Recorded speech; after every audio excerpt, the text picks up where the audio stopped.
ॐ अज्ञानतिमिरन्धस्य ज्ञानाञ्जनाशलाकाय चक्षुरुन्मिलितं येन तस्मै श्रीगुरवे नमः।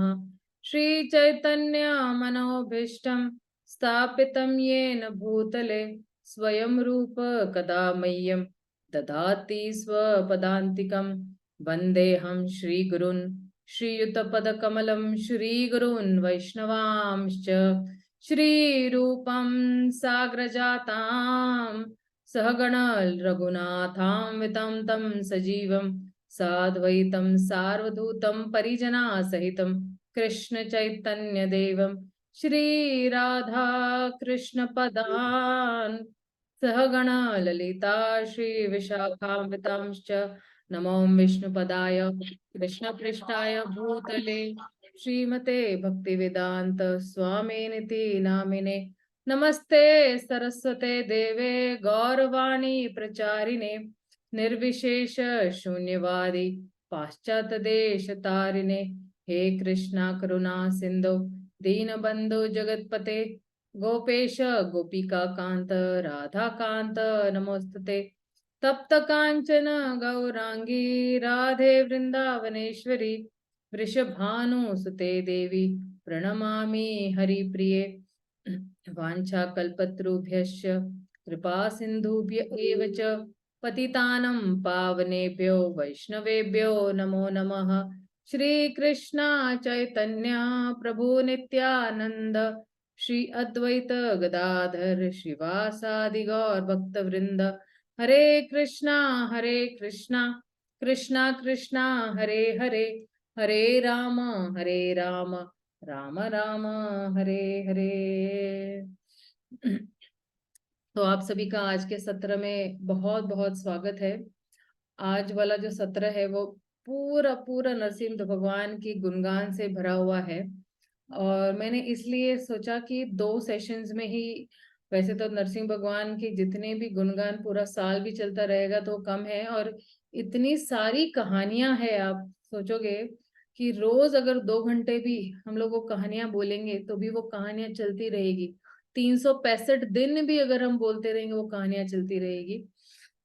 तो मैं ना, ये शुरुआत कहाँ से होती है ये मैं बिल्कुल संक्षेप में बता दूंगी कि कहाँ से नरसिंह भगवान का अवतार क्यों हुआ, वो क्यों अवतरित हुए और क्या रीजन है उनका अवतरित होने में। तो ये एक्चुअली कथा जो है ना, एक्चुअली स्टार्ट होती है वैकुंठ से। वैकुंठ में ना 7 द्वार होते हैं और वैकुंठ, अगर भगवान विष्णु से मिलना है तो वो 7 द्वारों को क्रॉस करके जो आखिरी 7वां द्वार है भगवान का, वहां पे आप भगवान विष्णु को मिल सकते हो। ठीक है।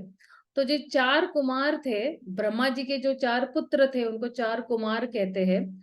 तो ये जो 4 कुमार जो है वो एक दिन भ्रमण करते हुए वो पहुंचे वैकुंठ के द्वार। उनको लगा कि बहुत सारे देवी देवता को मिलते मिलते उन्होंने बोले हम भगवान विष्णु को भी मिलेंगे। तो उन्होंने 7 द्वार जब उन्होंने पार कर लिए और 7वें द्वार पे जब हम पहुंचे तो वहां पे 7वें द्वार पे भगवान के द्वार पे जय विजय खड़े होते हैं और जय विजय बोल रहे कि भगवान कुमारों को कि बोल रहे कि नहीं, हम नहीं आपको जाने दे, भगवान विश्राम कर रहे हैं, लक्ष्मी जी से साथ विश्राम कर रहे हैं, उनके साथ भगवान ने मना किया हुआ है, कोई किसी को नहीं भेजना है अंदर। तो 4 कुमार जो है वो थोड़े क्रोधित हो जाते हैं। क्रोधित होकर उनको श्राप दे देते हैं कि जाओ तुम पृथ्वी पे जो है 3 जन्म लोगे असुर के रूप में। तो तुरंत ही वहां से भगवान विष्णु आ जाते थे कि नहीं नहीं, ये मेरे जो है, ये तो मेरे दास है, ये तो मेरे नो मेरे सेवक है। तो मैं क्षमा मांगता हूँ उनकी तरफ से। लेकिन ये जो जो ये जो जो श्राप मिला था उनको, फिर 4 कुमारों को भी ऐसा लगा कि हमें नहीं देना चाहिए था। तो उन्होंने फिर वो श्राप जो है वो उसको थोड़ा बोलते ना ब्लेसिंग में कन्वर्ट कर दिया कि ठीक है, आप अगर मारे जाओगे तो भगवान के हाथों ही मारे जाओगे और आप वापस 3 जन्मों के बाद आप इस धरातल पर वापस लौट के आ जाओगे। तो इसलिए जो है, जब भगवान जब ये जो जय विजय है, ये जो है जब आते हैं तो तीन तीन जन्म लेते हैं उसमें। तो जब तीन जन्म कैसे होते हैं कि सतयुग में जब वो आते हैं तो जय विजय के रूप में लेते हैं, और सतयुग में आते हैं तो सॉरी हिरण्याक्ष हिरण्यकशिपु के इसमें देते हैं। त्रेता युग में रावण और कुंभकर्ण, और द्वापर युग में शिशुपाल और दंतवक्र के रूप में आते हैं। तो फिर जय विजय को भी ऐसे लगा कि, और ये जो है ना, ये सारी जो भी घटना हुई है भगवान विष्णु के द्वार पर, ये सारी जो है भगवान का ही प्लान था। भगवान का प्लान किस तरह से था? भगवान का प्लान इस तरह से था कि जब भगवान को वीर्य रस का आस्वादन करना होता है, वैसे तो बहुत सारे रस है, करीबन 12 रस है, ठीक है ना। उसमें से वीर्य रस एक रस है, जैसे माधुर्य रस है, दास्य रस है, साख्य रस है, भगवान का मित्र बनना भी एक रस है, या भगवान वात्सल्य रस है, भगवान के माता पिता बनना भी एक अपने आप में एक रस है। तो वैसे ही एक रस है वीर्य रस, जहां पे भगवान जो है जब उनको लड़ाई करनी है या उनको बोले ना मुष्टिहार करना है, तो उनका कोई टक्कर का व्यक्ति चाहिए। ये नहीं कोई एकदम नहीं क्या पापड़ जितना सूखा व्यक्ति और फूक मारो तो उड़ जाए, वैसा व्यक्ति नहीं, कोई उन्हीं की टक्कर का व्यक्ति चाहिए, तभी वो जो बोले ना कि वो फाइट जो होती है, वो जो बोलते हैं मुष्टि प्रहार होता है, उसमें उनको जरा थोड़ा आनंद आता है। तो फिर उन्होंने फिर जय विजय को चुना, और ये सारी घटना जो वैकुंठ में हुई है ये सारी भगवान ने ही रचाई हुई थी। तो इस तरह से जो जय विजय जो है वो तीन जन्म लेते हैं यहाँ पे और आते हैं। तो उनका जो जब सतयुग में जब आए थे तो वो आए थे हिरण्यकशिपु और हिरण्याक्ष के एक्चुअली फॉर्म में। और उस टाइम पे जो है हिरण्यकशिपु के जो बड़े भाई थे वो हिरण्याक्ष थे। तो ये जो दो भाई है ना, ये कश्यप और दीति के पुत्र है। कश्यप और दीति, जब कश्यप और दीति ने, क्योंकि कश्यप भी बहुत एक अच्छे मुनि है और दीति उनकी पत्नी, तो दीति ने ना गलत समय पे संभोग करने के लिए कहा था कश्यप मुनि को संध्या के समय में, और कश्यप मुनि ने कहा नहीं ये सही समय नहीं है। लेकिन फिर दीति ने बहुत इंसिस्ट किया, बहुत ही नम्र निवेदन किया, तब उन्होंने संभोग किया। और तब संध्या काल में अगर कोई संभोग करे तो उनके पास ऐसे ये दो राक्षस आ गए उनके पास। इसलिए संध्या समय में कभी संभोग नहीं करना चाहिए, पति पति ने कभी संभोग नहीं करना चाहिए। तो आते हैं ये हिरण्याक्ष और हिरण्यकशिपु। ये दो जो राक्षस है वो इतने ईर्ष्यालु थे कि हर किसी को जाके, हर व्यक्ति को जाके उनके साथ झगड़े थे, बहुत ही हाहाकार मचा दिया था, स्त्रियों पे, भक्तों पे, साधु संतों पे, प्राणियों पे, हर जगह पे। तो ये जो हिरण्याक्ष है, इसने जो है क्या किया कि जो माता पृथ्वी है उनको गर्भ गर्भ सागर में डुबो दिया था। तब जो है देवी देवताओं ने जब प्रार्थना की थी, तब भगवान वराहदेव आए थे, जो विष्णु का ही अवतार है। वराहदेव आए और जो है पृथ्वी को बचा लिया था हिरण्याक्ष। और उस टाइम पे भी बहुत बड़ा घमासान युद्ध हुआ था हिरण्याक्ष और भगवान वराह में। और बहुत घमासान युद्ध होने के बाद भगवान ने जो है हिरण्याक्ष को जो है उसका वध कर दिया था। और इसके बाद जो है हिरण्यकशिपु को बहुत गुस्सा आया कि ये जो विष्णु है इसने मेरे भाई को जो है वो बहुत मार दिया है, अब मैं इसका बदला लूंगा। बड़े भाई का बदला छोटा भाई लेना चाहता था। तो हिरण्य जो है, हिरण्य का जो हिरण्यकशिपु, तो हिरण्य जो शब्द है इसका अर्थ है सोना, और कशिपु यानी क्या, एक नर्म गद्दा जिसको बोलते हैं। तो विच मीन मतलब क्या कि ये हिरण्यकशिपु को हर चीज का आनंद उठाना था। उसको लगता था कि मैं ही सब चीजों का भोक्ता राम हूँ। वैसे तो भगवान भोक्ता राम है, क्योंकि भगवान भगवत गीता में कहते हैं कि भोक्ता राम यज्ञ तपसम सर्वलोक महेश्वरम सूर्यद सर्वभूतानाम ज्ञात्वा माम शांतिम रिच्छति।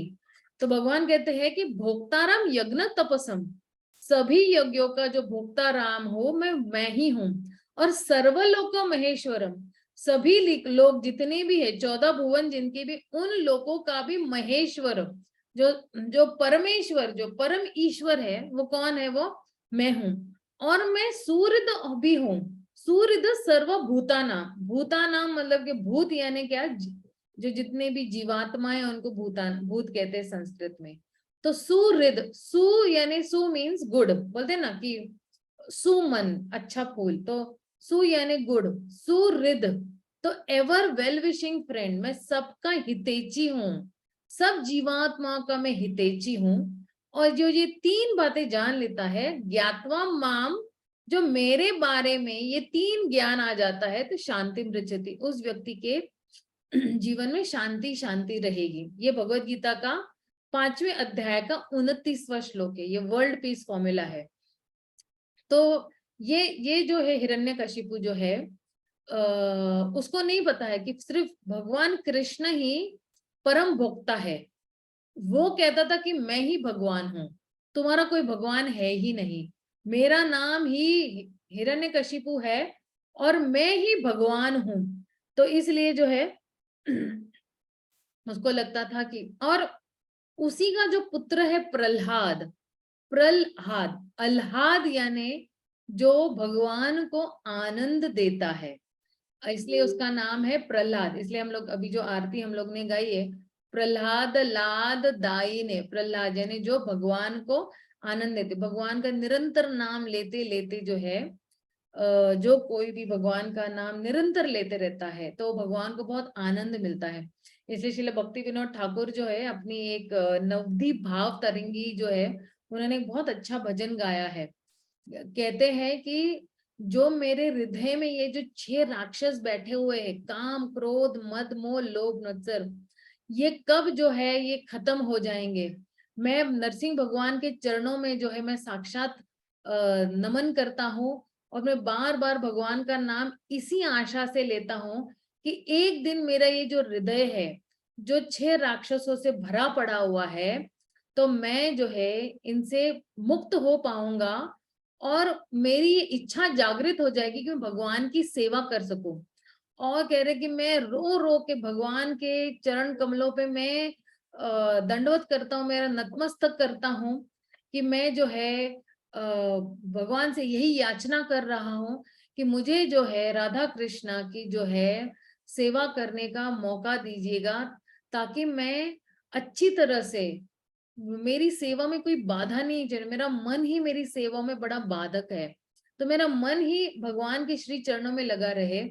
और जैसे ना जब कोई याचना करते हैं तो बोलते ना कब वो दिन आएगा, तो कहते हैं कि कब वो दिन आएगा जब भगवान जो है तुरंत ही जो सभी भक्तों के जो बोलते हैं ना भय को नष्ट करने वाले हैं, जो इनका नाम है, जो भक्त जो है उनके भय से, मतलब सभी मन के राक्षसों के भय से मुक्त हो जाएंगे, कब वो भगवान जो है मुझ पे कृपा बरसाएंगे। तो कहते हैं कि जो नरसिंह भगवान जो है वो कह रहे आगे कि नरसिंह भगवान जो है दुष्टों के लिए जो है बहुत घोर रूप लेते हैं, जिन्होंने जितना पाप किया उनके लिए घोर रूप लेते हैं, और जो भक्त है उनके लिए सिर्फ शुभ प्रदान करते हैं। और जैसे प्रहलाद के लिए सब कुछ शुभ ही प्रदान किया, तो कहते कैसे कब नरसिंह भगवान जो है मेरे शब्दों के माध्यम से प्रसन्न होंगे, कब जो है मेरे पे कृपा बरसाएंगे। तो ऐसे बहुत सारी प्रार्थनाएं भक्ति विनोद ठाकुर जो है वो कहते हैं। और नरसिंह भगवान की बहुत सारी प्रार्थनाएं है, जैसे उग्रम विग्रम महाविष्णु, या एक बहुत ही फेमस जो प्रार्थना है वो है जय नरसिम्हा श्री नरसिम्हा, जय जय नरसिम्हा, उग्रम वीरम महाविष्णु ज्वलंतम सर्वतोमुखम, नरसिंह भीष्णं भद्रम मृत्युर्मृत्युर्नमाम्यहम्, श्री नरसिम्हा जय नरसिम्हा, जय जय नरसिम्हा, प्रह्लादेश जय पद्मा मुख पद्मा भृंगम, तो ये जो प्रार्थना है, जैसे कोई व्यक्ति प्रार्थना करता है तो उसके जीवन में जितने भी कष्ट है वो तुरंत दूर हो जाता है, उसका मन जो है बिल्कुल शांत हो जाता है। तो ये जो हिरण्यकशिपु है जब आया, उसने भी हाहाकार मचा दिया, क्योंकि उसको लगा कि विष्णु जो है ये मेरा सबसे बड़ा दुश्मन है।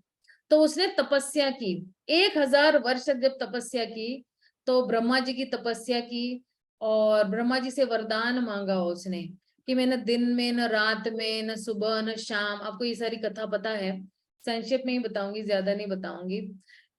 तो फिर ये वरदान लेने के बाद उसने और पृथ्वी पे हाहाकार मचा दिया।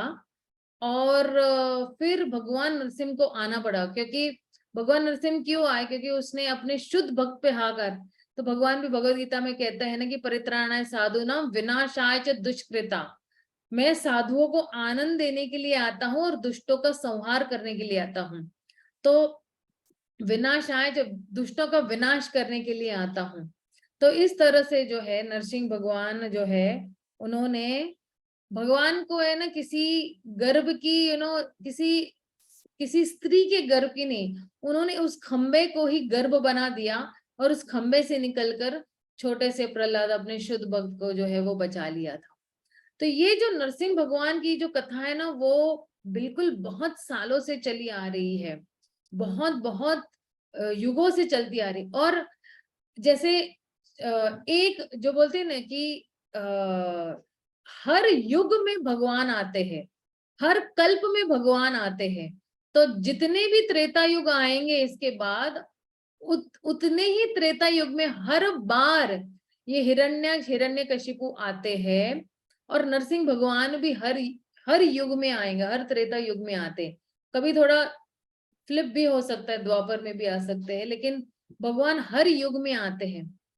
तो ये कथाएं हम लोगों को पता है, लेकिन इससे परे भी कुछ और कथाएं हैं जो बहुत सारे भक्तों को नहीं पता है। तो वो मैं आज उस पर थोड़ी रोशनी डालना चाहूंगी।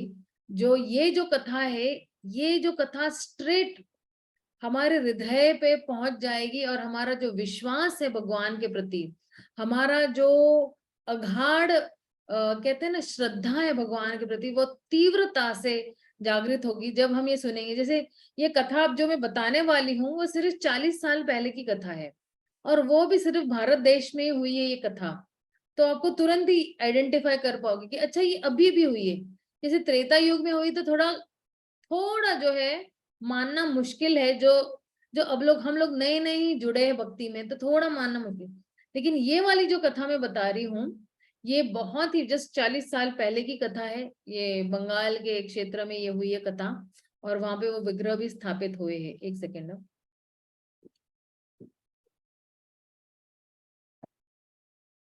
तो ये बात है 1984 की, मार्च 1984 की, कि कुछ और ये कथा जो है ये बंगाल में भगवान चैतन्य महाप्रभु जहां उनका जन्म हुआ है, नदिया ग्राम में। और नदिया ग्राम में भी एक डिस्ट्रिक्ट, नदिया ग्राम एक डिस्ट्रिक्ट है, और डिस्ट्रिक्ट के अंदर भी एक जगह है, और उस जगह का नाम है मायापुर।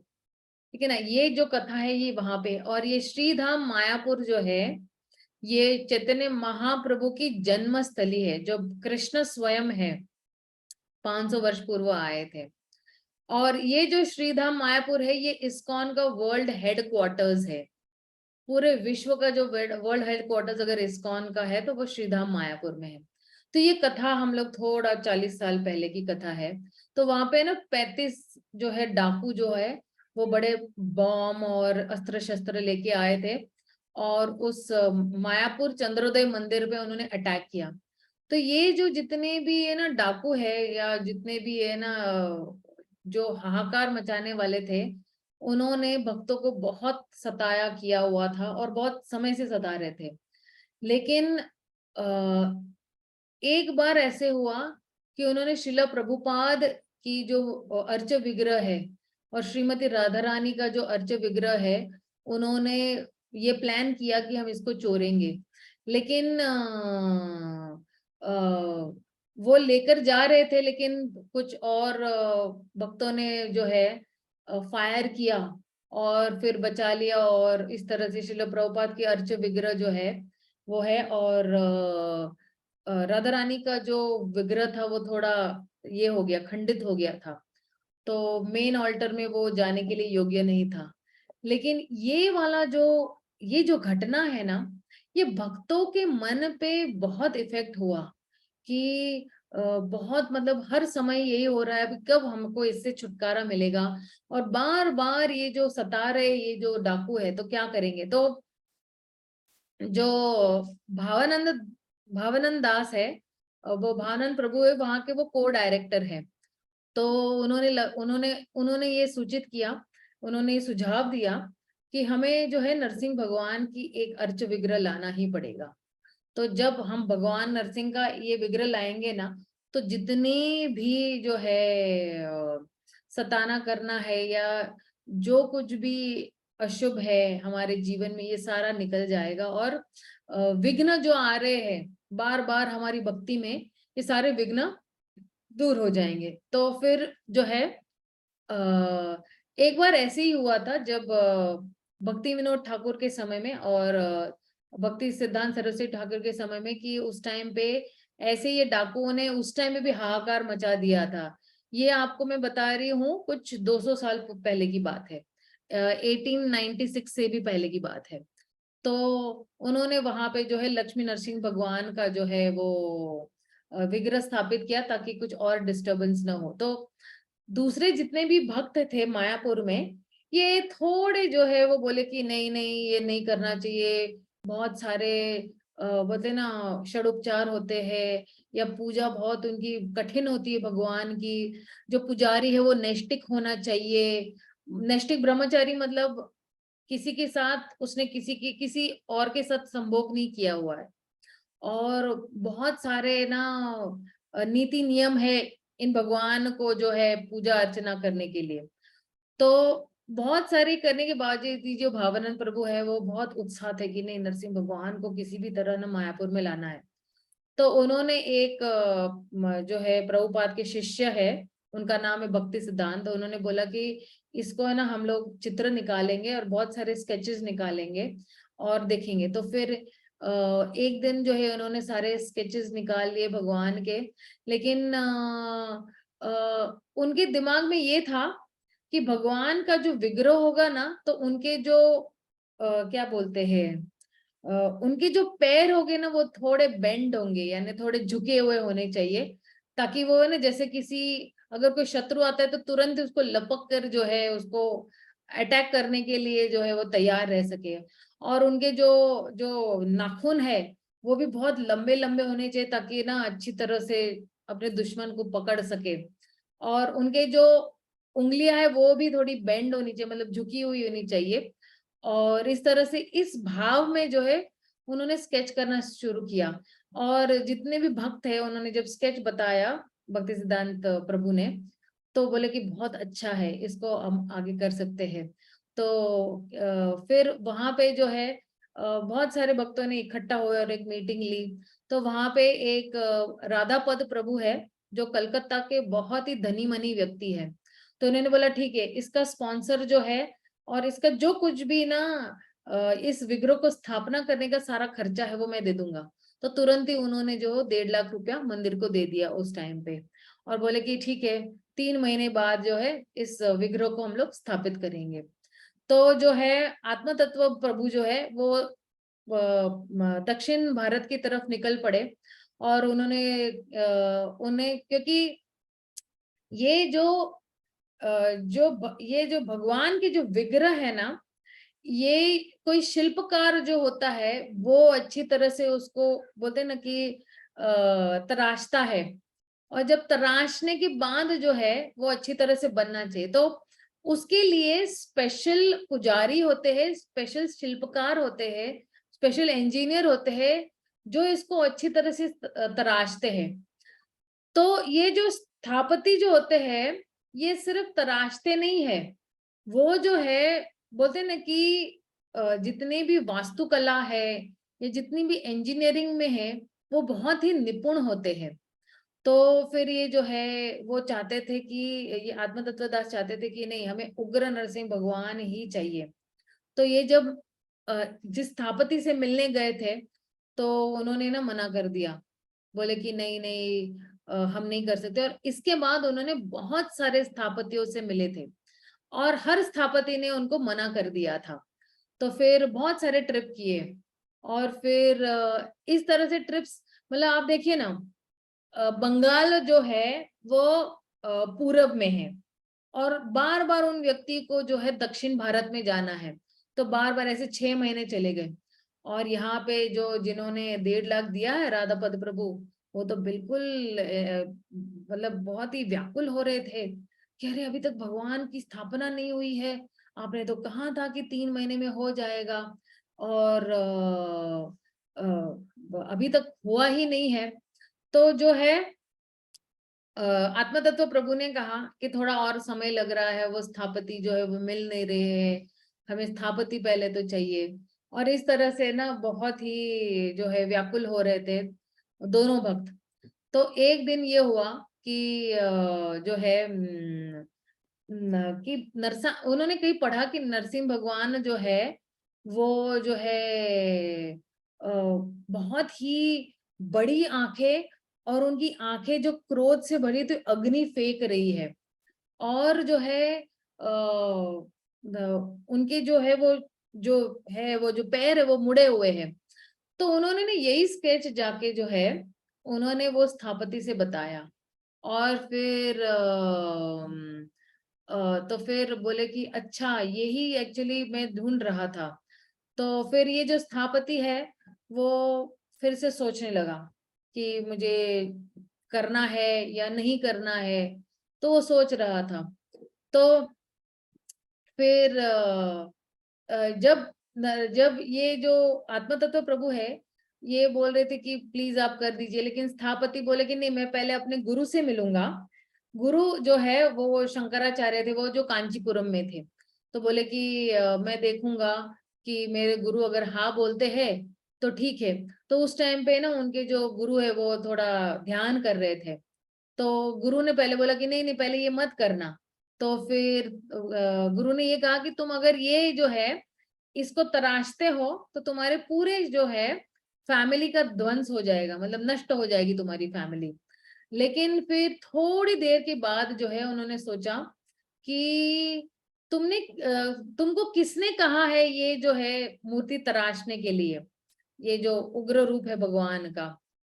तो उन्होंने कहा कि क्योंकि ये जितने भी ये जो है ना, ये जितनी भी मूर्तियां हैं ये 3,000 वर्ष पूर्व जो है उन उन दिनों में उन स्थापति वो लोग जो है वो तराशते थे इन मूर्तियों को।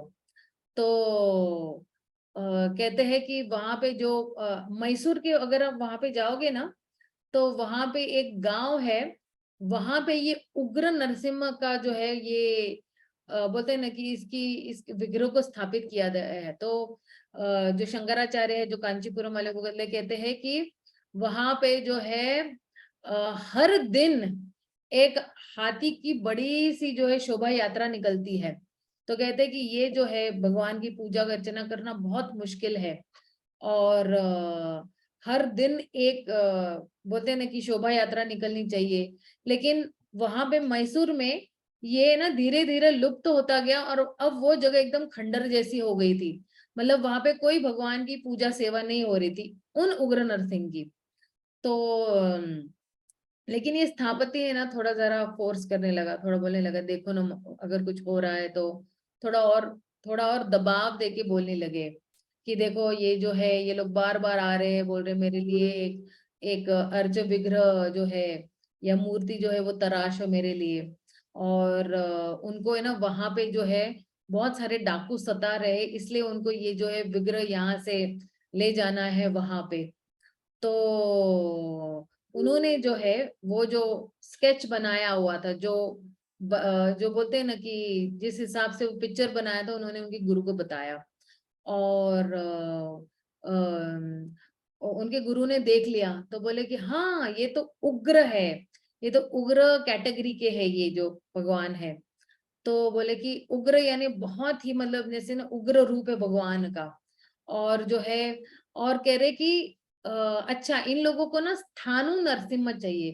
स्थाणु नरसिम्हा मतलब क्या, जैसे ही वो अपने तम से बाहर निकलते हैं तो वैसे ही उग्र रूप लिया था भगवान ने।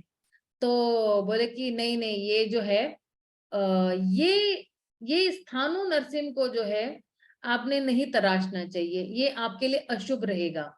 तो देन शंकराचार्य ने कहा मैं आपको इसके बारे में बाद में बात करता हूँ। तो फिर जो है थोड़े दिनों के बाद जो है स्थापति के स्वप्न में जो है उनके गुरु आए और उन्होंने कहा कि ठीक है तुम इस्कॉन वालों के लिए जो है ये स्थानु नरसिम्हा जो है ये तुम तराश सकते हो।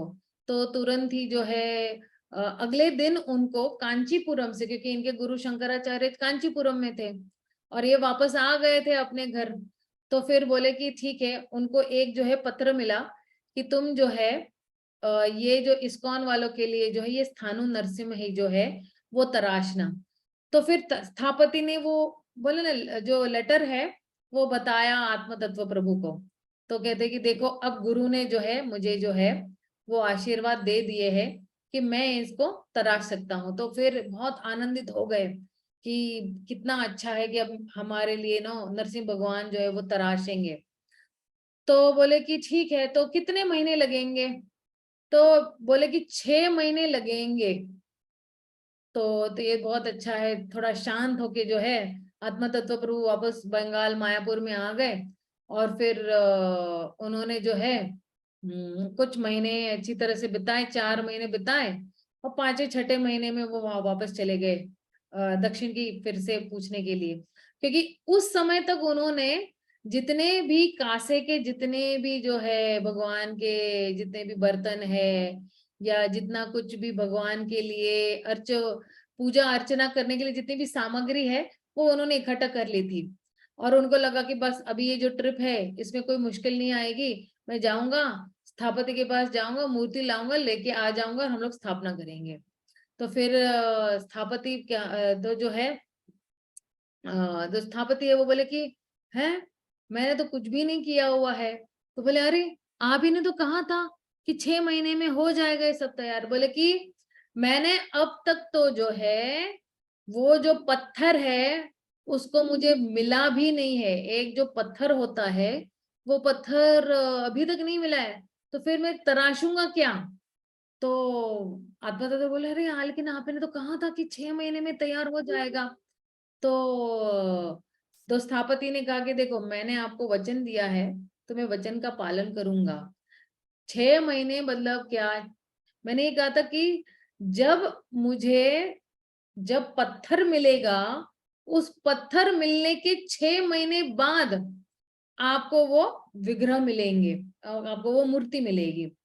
तो फिर उनको समझ में नहीं आ रहा था आत्म तत्व प्रभु को, क्योंकि ये बहुत कॉम्प्लिकेटेड चीजें होती है। भगवान का आना एक बहुत ही भगवान की मर्जी के बगैर नहीं आ सकते हैं। तो फिर जो है आत्म तत्व प्रभु को थोड़ा हल्का सा क्रोध आ गया। उन्होंने ना उनको थोड़ा जरा बोलते ना कि चैलेंज किया कि क्या बात कर रहे हो आप, अभी तक नहीं हुआ है। तो जो है वो कह रहे कि पत्थर ढूंढने में क्या प्रॉब्लम है, हर जगह आप देखो दक्षिण भारत में पत्थर ही पत्थर है, तो प्रॉब्लम क्या है? तो वो जो स्थापति है वो बिल्कुल देखने लगा उनकी तरफ और बोलने लगा कि मैं कोई जो है मैं कोई बोलते हैं ना कि चक्की पीसने वाला मशीन नहीं ढूंढ रहा हूँ या चक्की पीसने वाला पत्थर नहीं ढूंढ रहा हूँ, मैं यहाँ पे अर्च विग्रह बना रहा हूँ। तो फिर जो है कहते हैं कि शास्त्र ऐसे कहते हैं कि जो भी पत्थर जो मिलेगा वो जीवित पत्थर होना चाहिए। और उस जीवित पत्थर में से जहां पे भी आप थोड़ा ठोकोगे तो उस पत्थर से 7 प्रकार की अलग अलग ध्वनियां सुनाई देनी चाहिए जो शास्त्रों के हिसाब से वो प्रमाणित हो। जीवित पत्थर, आप बोलोगे भाई पत्थर तो बोल नहीं सकता है, तो जीवित पत्थर कहाँ से मिलेगा? तो इस पत्थर की भी एक विशेषता है तो कहते हैं कि ये जो पत्थर है, ये पत्थर जो है ये पत्थर को जो है एक जगह से वो जो कीड़ा है वो खा के आर पार आ जाएगा दूसरी तरफ। अगर वो कीड़ा उस पत्थर को खाते खाते आर पार एक जगह से दूसरा जगह आ जाता है, मतलब क्या कि वो जीवित पत्थर है। और जो है ये जो है इसकी जो निशान है वो आपको तुरंत दिखाई दे जाएंगे, पीछे से आपको पता चलेगा कि इस कीड़े ने। और दूसरा जो है कह रहे हैं कि ये जो है ये वाला जो पत्थर है ये आम पत्थर नहीं होता है। तो 2 टेस्ट है इसमें, 7 जगह से जो है आपको 7 ध्वनियां सुनाई देनी चाहिए। और दूसरा टेस्ट वही है, दूसरा प्रमाण यही है कि वो कीड़े ने उसको आर पार किया होता है, तब जाके ये जो पत्थर है वो तराशने के लिए योग्य है। तो जो है क्यों, क्योंकि उसका भी एक रीजन है। तो कहते हैं कि ये जो पत्थर है ये ये जो है ना कविता गाता है, ये कविता बोलेगा। तो जितने भी जो है जो लक्षण है या विशेषताएं है इस पत्थर में, तो ये बहुत ही सुंदर और ये बोल के विशेषताएं होनी चाहिए। मतलब आपको ऐसे लगना चाहिए कि भगवान के हाथ भी बोल रहे, भगवान की आंखें भी बोल रही है, भगवान के पैर भी बोल रहे, भगवान के कान भी बोल रहे, नाक और जो होठ भी बोल रहे हैं। तो ऐसा जो है कहते हैं कि स्थापति कहते हैं कि आप जो है ना थोड़ा जो है थोड़ी पेशेंस रखो आप। तो मैंने ये वाला जो है ये मैं पत्थर ढूंढ रहा हूँ, और ये जो पत्थर है 6 फुट लंबा होना चाहिए ये पत्थर। तो जो आत्म तत्व प्रभु है वो बोले कि मैं तो इतना व्याकुल हो रहा था, और यहाँ पे मायापुर में जो है सारे भक्त राह देख रहे हैं कि अब अर्च विग्रह लेके आत्म तत्व प्रभु आएंगे ही। लेकिन फिर उन्होंने वहां पे जाके उनको थोड़ा समझाया कि नहीं नहीं, ये जीवित पत्थर ढूंढ रहे हैं, इसको ढूंढने में थोड़ा टाइम लगता है। और फिर जो है स्थापति भी ये ढूंढ रहा है। तो फिर उनको ऐसे लगा कि चलो मैं थोड़ा ना बार्गेन कर लेता हूँ इनके साथ, क्योंकि फिर मैं वो ये सोच रहे थे कि थोड़ा उन्होंने जैसे ना, क्योंकि स्थापति क्रोधित हो गया था। और फिर थोड़ा जरा उनको शांत करने के लिए उन्होंने कहा कि ठीक है, हमें ना एक छोटी प्रहलाद महाराज की भी मूर्ति चाहिए। तो उन्होंने कहा कि क्षमा कीजिए, लेकिन मैं पिछली बार आपको बोलना भूल गया था कि मुझे एक छोटी प्रहलाद महाराज की भी मूर्ति चाहिए, क्योंकि हमें प्रहलाद नरसिम्हा देव की स्थापना करनी है। तो आपको क्या लगता है? तो स्थापति ने कहा नहीं नहीं, ये नहीं हो सकता है। तो फिर से आत्म तत्व प्रभु बोल रहे कि क्यों नहीं हो सकता है, आप निश्चित हो? तो बोले कि नहीं नहीं, ये नहीं हो सकता है, ये शास्त्रों के हिसाब से सही नहीं है। अगर आपके नरसिंह भगवान 4 फीट ऊंचे हैं, तो उसकी तुलना में जो है आपके प्रहलाद महाराज एक बिल्कुल छोटे से कण के हिसाब से हो जाएंगे। लेकिन फिर आत्मा तत्व गुरु बोल रहे कि नहीं, प्रहलाद महाराज हमें तो 1 फुट के चाहिए। तो फिर स्थापति ने कहा मतलब आपके नरसिंह भगवान फिर 120 फीट के होने चाहिए। तो फिर आगे पीछे उनका थोड़ा जरा वार्तालाप होता रहा, थोड़ा मतभेद होता रहा उसमें। लेकिन फिर बाद में स्थापति ने कहा कि ठीक है, प्रहलाद महाराज को हम 1 फुट बना देते हैं। तो फिर आत्मा तत्व प्रभु इस सकारात्मक बोलते हैं ना कि समाचार को लेकर मायापुर पहुंचे। फिर 2 महीने बाद वापस वो दक्षिण भारत की फिर से यात्रा करती है। फिर भी वहां पे कोई उनको अभी तक पत्थर नहीं मिला था। तो बार बार आ रहे थे, जा रहे थे, हर महीने आ रहे जा रहे थे। तो फिर जो है तो उन्होंने लगा कि फिर बाद में जो है उनको ना कुछ महीनों बाद फिर उनको वो जो पत्थर जो मिलना था स्थापति को, वो पत्थर मिल गया उनको। और फिर उन्होंने क्या किया, अपने जितने भी कामगार है जो तराश रहे थे उनको कहा कि ये जो पत्थर है इसको चौकोनी आकार में जो है इसको काटना शुरू करो आप। तो फिर उनके हाथ में चौक था, और चौक को क्या बोलते हैं हिंदी में, चौक था, हाँ। वो ना उससे वो तराश रहे थे, उसका बाहर का डिजाइन बना रहे थे। लेकिन उनके पास चौक था लेकिन वो कुछ बना नहीं पा रहे थे, ठीक से कुछ बना नहीं रहे थे। लेकिन फिर उन्होंने सिर्फ अपने जितने भी कामगार हैं उनको बोला कि ठीक है, साइड का एटलीस्ट जो है स्लैब्स काटते जाना। और फिर बाद में कुछ दिनों के बाद वो थोड़ा जो है वो थोड़ा कुछ अपने चौक से भगवान की कुछ बार की छवि वो ड्रॉ कर सके, मतलब वो बना सके थे उस टाइम पे। तो फिर जो है वापस थोड़े दिनों के बाद वो बोले ठीक है, आप थोड़े दिनों के बाद आओ, 1 महीना तो लगेगा ही, 2 महीने लगेंगे ही। तो फिर स्थापति ने जो है उन्होंने भगवान के जो है वो हाथ बनाना शुरू किया था। और ये जो भुजाएं है वो भुजाएं बना, हाथ और भुजाएं तो बनाना शुरू कर दिया था। और 2 महीने लगे उनको तराशने में, सिर्फ हाथ। और जितने भी उनकी विशेषताएं है या जो लक्षण है उनके, जितने भी आंख नाक कान, वो बहुत ही कहते हैं ना कि बहुत नाजुक थे।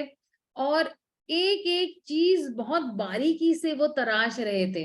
जैसे भगवान की आंखें बोलो, भगवान के नाखून बोलो, या भगवान के कान बोलो। तो ये करते करते उस स्थापति को भगवान की मूर्ति बनाने के लिए 12 महीने लग गए। वैसे तो पहले उन्होंने कहा था 6 महीने लगेंगे पत्थर मिलने के बाद, लेकिन उनको हो गए 12 महीने इधर। और फिर जब उन्होंने तराश लिया, पूरी मूर्ति बहुत अच्छी तरह से तराश ली, तो उन्होंने आत्मा तत्व प्रभु को तुरंत ही सूचना नहीं दी थी। उनको लगा कि चलो ठीक है, मैं अपने किसी मित्रों को थोड़ा मिलके आता हूँ, और वैसे भी बारिश का सीजन है, तो वहां पे कुछ मेहमान भी आए हुए थे। तो उनको लगा कि ठीक है, नरसिंह भगवान को यहाँ पे मैं लॉक करके चला जाता हूँ। एक एक ऐसे ने जैसे एक बोलते हैं कि कच्चा छत था, घास फूस से बना हुआ वो छत था। और वो चले गए। तो फिर 2 दिन के बाद इनके जितने भी जो है ना पड़ोसी थे वो तुरंत आए और बोले कि जल्दी आओ, जल्दी आओ, आपका जो घर है वो जो छज्जा है ऊपर का वो पूरा अग्नि से लिप्त हो चुका है। तो भले ही वहां पे बहुत बारिश हो रही थी, लेकिन बाकी सब कुछ जल गया। लेकिन जो जो आपका जो बोलते हैं ना कि नारियल का पेड़ था, उसको भी आग लग गई। तो फिर वो लोग सब लोग भागे और देखा कि नरसिंह भगवान जो है, भगवान ने सब कुछ जला के राख कर दिया था ऊपर का सारा। तो फिर तुरंत ही ये जो है स्थापति, उसने फोन लगाया आत्म तत्व प्रभु को मायापुर में कि भाई आप आओ और आपका अर्ज विग्रह लेके जाओ, ये ना सब कुछ जला के राख कर रहे हैं। मतलब इसका इसका वो क्या दर्शाना चाहते थे कि अब नरसिंह भगवान ने बहुत स्पष्ट कर लिया है कि अब वो है वो रेडी है जाने के लिए वहां पे। तो तुरंत ही आत्म तत्व प्रभु जो है दक्षिण भारत आ गए। उन्होंने एक ट्रक को हायर किया, क्योंकि भगवान को ले जाना इतना आसान नहीं था। एक ट्रक है, ट्रक को लेकर आए। उसमें वो ट्रक जो है आधी बालू या रेती से भरा हुआ है। और फिर आए स्थापति के स्थल पर। फिर उन्होंने बहुत सारे लोगों को जो है लेकर, क्योंकि भगवान जो है बहुत ही वजनदार थे, इतना बड़ा जो है, अगर 4 फीट का पत्थर जो है इतना लेना है तो बहुत हैवी था। तो कम से कम 1 टन का था वो पत्थर। तो 2-3 जो है घंटे लगे सिर्फ ट्रक में लोड करने के लिए भगवान को। और फिर बॉर्डर क्रॉस करना है, पुलिस परमिशन लेनी है, सेंट्रल सेल्स टैक्स डिपार्टमेंट की है, आर्कियोलॉजिकल डायरेक्टर्स की सिग्नेचर्स चाहिए, जितने भी, क्योंकि ये जो है ये तमिलनाडु में हुआ था ये सारा वाक्य। तो जो है सबको लेके जो है, जितने भी है ऑफिसर्स, जो जितने भी थे, उन्होंने जितना भी जो है ऑफिसर्स को भी ऐसे लगा कि नहीं, हमें भी ये विग्रह देखना है। तो साइन करने से पहले उन्होंने उस विग्रह के दर्शन किए, और फिर जैसे ही उन्होंने उस विग्रह के दर्शन लिए, तुरंत ही फटाफट उन्होंने सब साइन कर दिया। सारे पेपर्स 24 घंटे के अंदर जो है, जैसे कोई जादू हो गया उनके साथ, कि 24 घंटे के अंदर सारा कुछ क्लियर हो गया। और जो है तुरंत ही जो है वो जो ट्रक लेके आए मायापुर, और जैसे ही ट्रक लेके मायापुर आते हैं, सब कुछ शांत हो जाता है। सबको ऐसे लगा कि हाँ, बस हमारा रक्षक आ गया है, अब हमें डरने की कोई बात नहीं है, क्योंकि जो भी नरसिंह भगवान की पूजा अर्चना करते हैं तो वो अभय हो जाता है, उसको कोई डर नहीं रहता है। तो वैसे तो एक्चुअली स्थापति जो है वो आते हैं इस विग्रह की स्थापना करने के लिए, इसको इंस्टॉलेशन सेरेमनी बोलते हैं। तो वो जो क्या करते हैं, वो भगवान के गर्भगृह में जाते हैं और उनकी जो आंखें हैं वो तराशते हैं। तो उसको इस उत्सव, ये भी एक उत्सव है, इस उत्सव को नेत्र निमिलन उत्सव कहते हैं। तो लेकिन ये बहुत ही अलग सा केस था, जहां पे इस नरसिम्ह देव के स्थापति ने पहले से ही इस आंखों को अच्छी तरह से तराश के दे दिया था। उन्होंने न ही आंखों को तराशा, लेकिन उन्होंने एक्चुअली प्राण प्रतिष्ठा भी करके दे दी थी। तो फिर सिर्फ उन्होंने थोड़ी पूजा, थोड़ी आरती कर ली, और फिर जो है, इसलिए आप देखो ना कि तुरंत ही पेपर्स फटाफट साइन, वरना एक एक महीना लगता है इन चीजों के परमिशन लेने के लिए, पेपर साइन ये, लेकिन सिर्फ 24 घंटे के अंदर सब कुछ काम हो गया था। क्यों? क्योंकि उस स्थापति ने पहले से ही उस विग्रह की स्थापना कर ली थी। तो फिर नरसिंह भगवान जो है इस तरह से जो है वहां पे आए, और उस दिन के बाद जितने भी डाकू थे वो सारे वहां से भाग गए। वो वापस कभी ही उस मायापुर में दिखे नहीं, क्योंकि जितने भी डाकू थे ये सारे जो है मतलब किसी अलग प्रांत के डाकू थे, तो तुरंत ही वो वहां से भाग गए। और इसलिए जो है जो है शंकराचार्य जो कांचीपुरम के जो थे, वो तुरंत ही जो है बहुत ही इम्प्रेसिव थे, कि जो है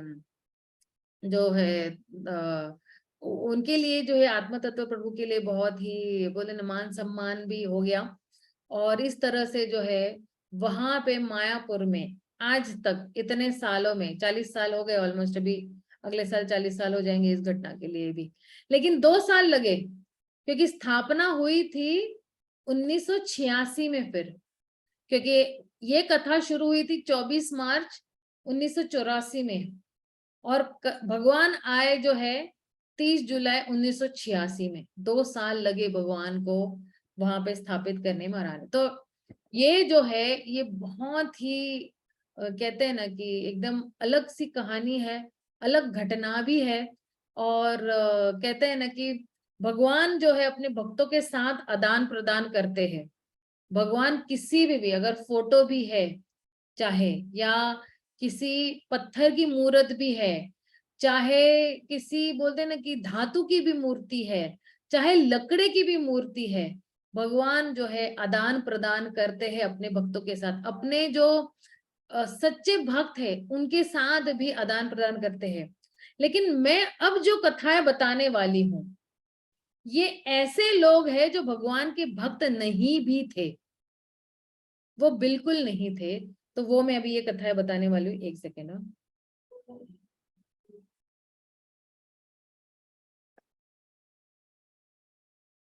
तो कुछ ऐसी कथाएं हैं भक्तों के साथ हुई है, उधर मायापुर में ही हुई है, कुछ अलग जगहों पे हुई है, तैवान में हुई है, या मलेशिया में हुई है, या अमेरिका में हुई है, कुछ ऐसी ऐसी घटनाएं उधर भी हुई है। तो कहते हैं कि जैसे एक बार जो मायापुर के वहां के जो हेड पुजारी है, उनका नाम है पंकज आंग्री प्रभु। तो उन्होंने जो है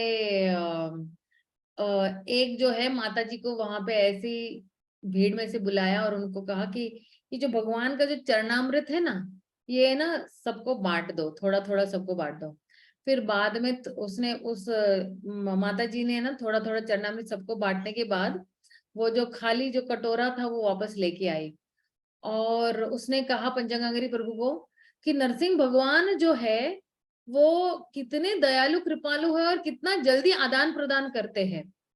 तो वो कह रही थी कि मैं आज सुबह ही प्रार्थना कर रही थी कि मैं जो है कुछ भगवान के लिए कुछ सेवा कर पाऊं, और आपने मुझे सेवा दे दी है।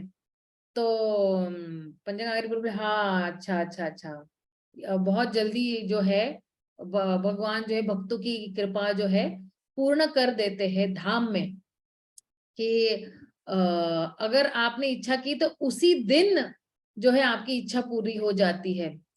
तो वो जो माता जी वो बोलती नहीं, उस दिन नहीं, उसी क्षण जो है वो इच्छा पूरी, क्योंकि मैंने इच्छा की और उसी क्षण आपने मुझे जो है ये चरणामृत का कटोरा दिया और मुझे कहा कि जाके जाओ सबको वितरण, क्योंकि चरणामृत वितरण करना भी जो है या लोगों को देना भी एक सेवा ही है।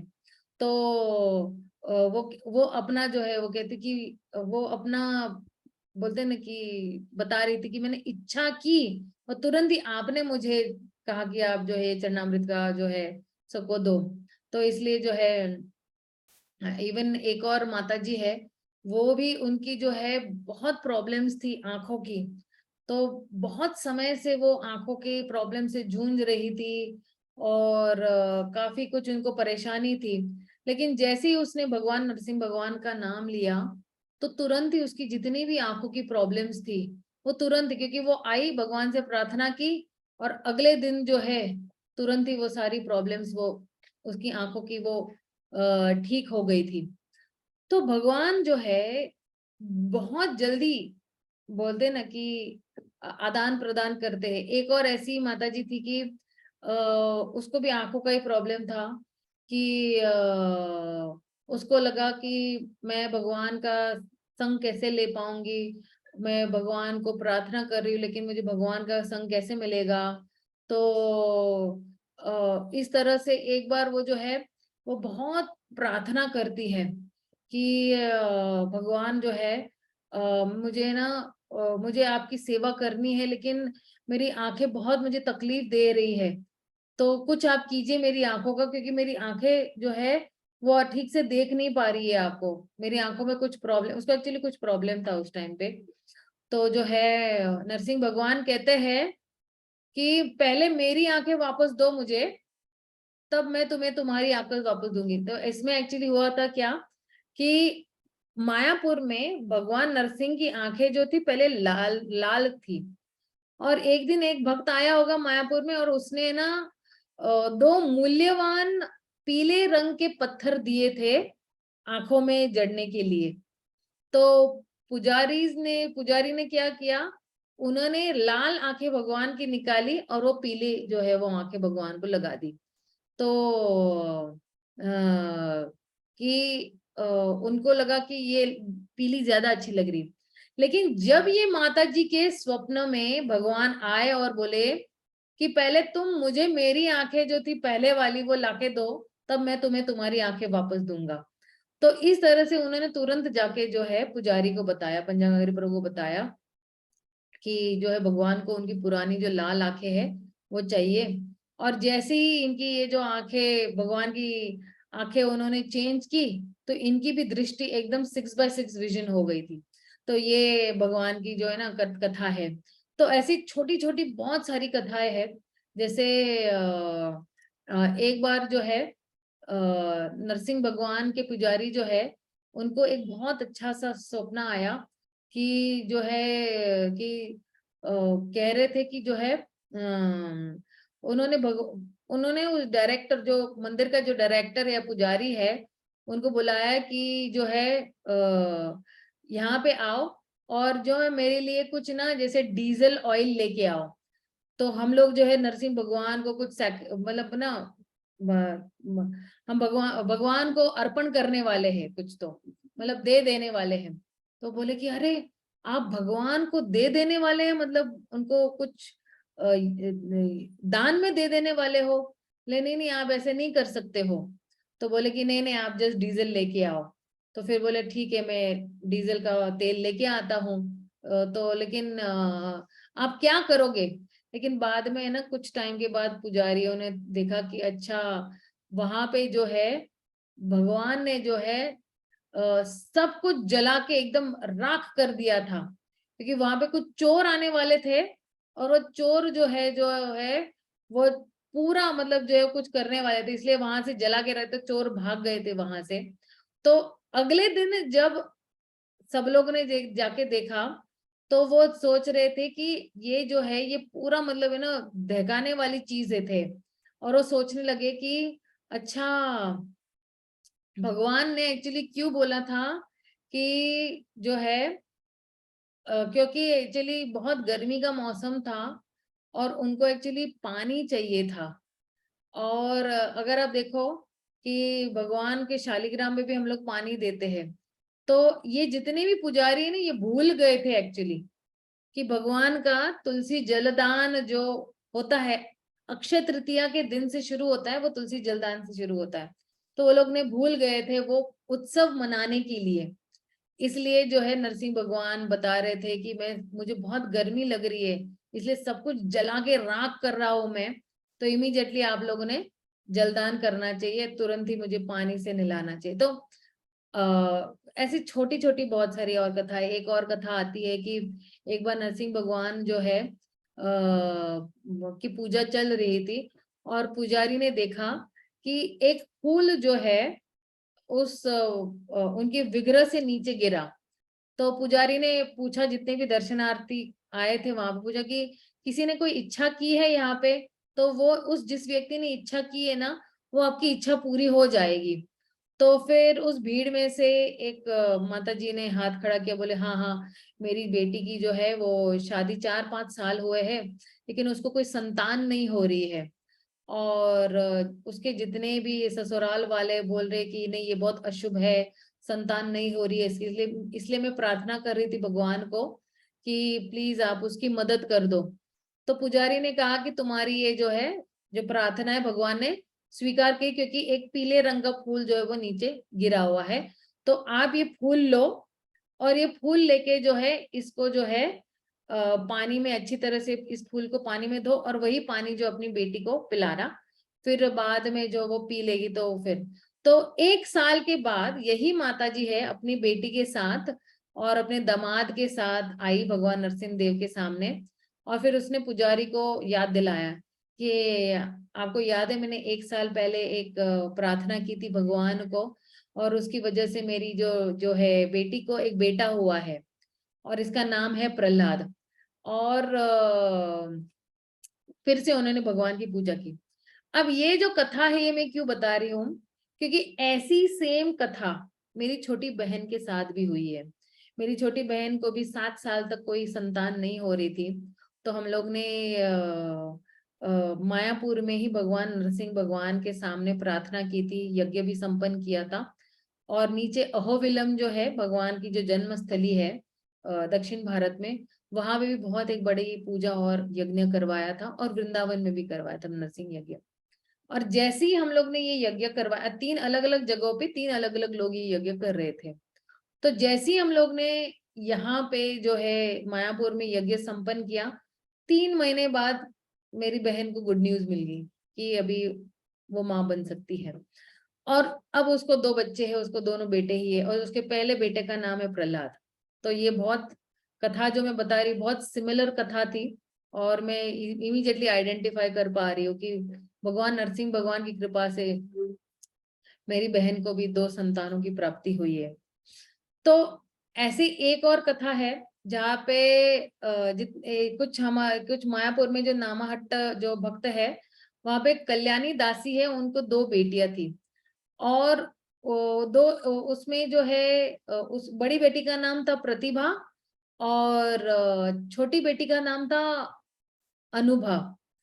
तो दोनों की शादी हो चुकी, लेकिन ये जो बड़ी वाली है प्रतिभा उनके जो पति है वो बहुत ही बीमार और हॉस्पिटलाइज्ड हो गए थे। और मतलब अभी जस्ट बोले ना कि प्राण त्यागने ही वाले थे और बिल्कुल भी उनकी तबीयत ठीक नहीं थी। तो तुरंत ही ये जो छोटी वाली अनुभा है ना, उसने तुरंत ही मायापुर में जो है पुजारी को फोन किया कि ऐसे ऐसे है, और ये जो है ये ना कितना भी हम लोग ये उपचार करें, लेकिन ये जो है वो हॉस्पिटल में ठीक नहीं हो पा रहे हैं। तो फिर जो है पुजारी ने कहा डोंट वरी, मैं तुरंत ही जो है आपके जो है जीजा के लिए मैं प्रार्थना करता हूँ, पूजा करता हूँ तुरंत ही। और जैसे ही पूजा की अगले दिन जो है तुरंत ही जितना भी है सलाइन वलाइन निकाल दिया, ऑक्सीजन लेवल ठीक हो गया, और आराम से वो बोल भी पा रहे थे। मतलब कहाँ वो जस्ट मरने की कगार पे थे, और दूसरे ही दिन तुरंत ही। तो ऐसे एक और है, एक रशियन माता जी जो है भगवान के लिए ना तुलसी की मालाएं बनाती थी, और ये जितनी भी तुलसी की मालाएं जो भगवान के लिए बनाती थी, आ, भगवान बहुत प्रसन्न थे उसके साथ। तो एक दिन नरसिंह भगवान के जो पुजारी है उन्होंने आ, भगवान का एक ना नकली नाखून जो होता है ना, प्रसाद के रूप में उसको दे दिया। तो उसने ले लिया और उसने अपने पास रखा। लेकिन उसी रात उसको ना एक स्वप्न आया, और स्वप्न में भगवान आए, और वो है उसके जो बेड पे है वो बैठे हुए थे। और भगवान ने है ना उन्होंने एक अपनी उंगली डाली, और एक बहुत बहुत बड़ी उंगली डालने के बाद उन्होंने ना उसके हृदय में से कुछ काला काला सा निकाल दिया, और उन्होंने कहा देखो ये है नहीं, ये जो है ये जो काला काली चीज है, ये जो है ये काम वासना है तुम्हारी, ये मैं निकाल रहा हूँ। और जो है ये तुम्हारे पास बहुत जन्मों से है, ये मैं निकाल रहा हूँ। तो बोले कि अच्छा अभी इसके साथ मैं क्या करूँ, ये काले चीज के साथ मैं क्या करूँ। लेकिन वो जवाब नहीं दे पाई उस स्वप्न में, और उसका स्वप्न जो है वो टूट गया। तो अगले दिन है वो नरसिंह भगवान के पास जाती है और पूछती है कि वो कहती है भगवान, क्योंकि भगवान ने उसको प्रश्न पूछा था स्वप्न में कि मैं क्या करूं इस चीज काली चीज का। तो उसने भगवान को कहा कि जो मेरी काम वासना है मेरे हृदय में, जो काला पत्थर के रूप में है, इसको बहुत दूर जाके फेंक देना। तो फिर ये भगवान के साथ एक थी। और एक बार जो है एक एक गांव में जो है हाँ कुछ दो व्यक्तियों की मुठभेड़ में है ना, किसी व्यक्ति ने किसी पे एसिड डाल दिया था। तो उस व्यक्ति का पूरा चेहरा जो है वो पूरी तरह से जल चुका था, और उसकी जो एक आंख है वो भी पूरी तरह से जल गई थी, मतलब वो बिना काम की ही हो गई थी।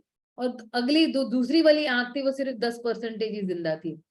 तो डॉक्टर ने बोला कि अब इसका कुछ हो नहीं सकता है, और ये व्यक्ति जो है ये जो है इसकी आंखें कभी वापस नहीं आ सकती है। तो उन्होंने जो है तुरंत ही जो है भगवान नरसिम्हा को प्रार्थना किया, और पुजारी को फोन किया कि जो है हम प्रार्थना करते कि इसकी जो कम से कम आंखें तो भी वापस आए। तो जब नरसिंह भगवान को इस तरह से प्रार्थना की, तो अगले ही दिन पे डॉक्टर भी बिल्कुल आश्चर्यचकित हो गए कि जो पेशेंट है, जो एक आंख से तो कुछ भी नहीं देख पा रहे थे, अगली आंख से सिर्फ 10% नहीं देख पा रहे थे, पूरी तरह से जब चेकिंग किया तो 6/6 का विजन मिल गया था, पूरा दूर दूर का भी देखते, मतलब चश्मा भी नहीं था उस व्यक्ति को। तो ये जो है ये जो कथा है, इसे हमारा ना विश्वास और बढ़ते जाता है। एक और कथा आती है कि एक जो हमारे एक भक्त है, उनके जो पिता है वो बार बार बोल रहे थे कि मतलब थोड़ा बोलते ना कि तर्क वितर्क कर रहे थे कि तुम सिर्फ नरसिंह भगवान को क्यों पूजा करते हो, जब राधा माधव है वहां पे मायापुर में, राधा कृष्ण है, आप सिर्फ नरसिंह भगवान की क्यों पूजा।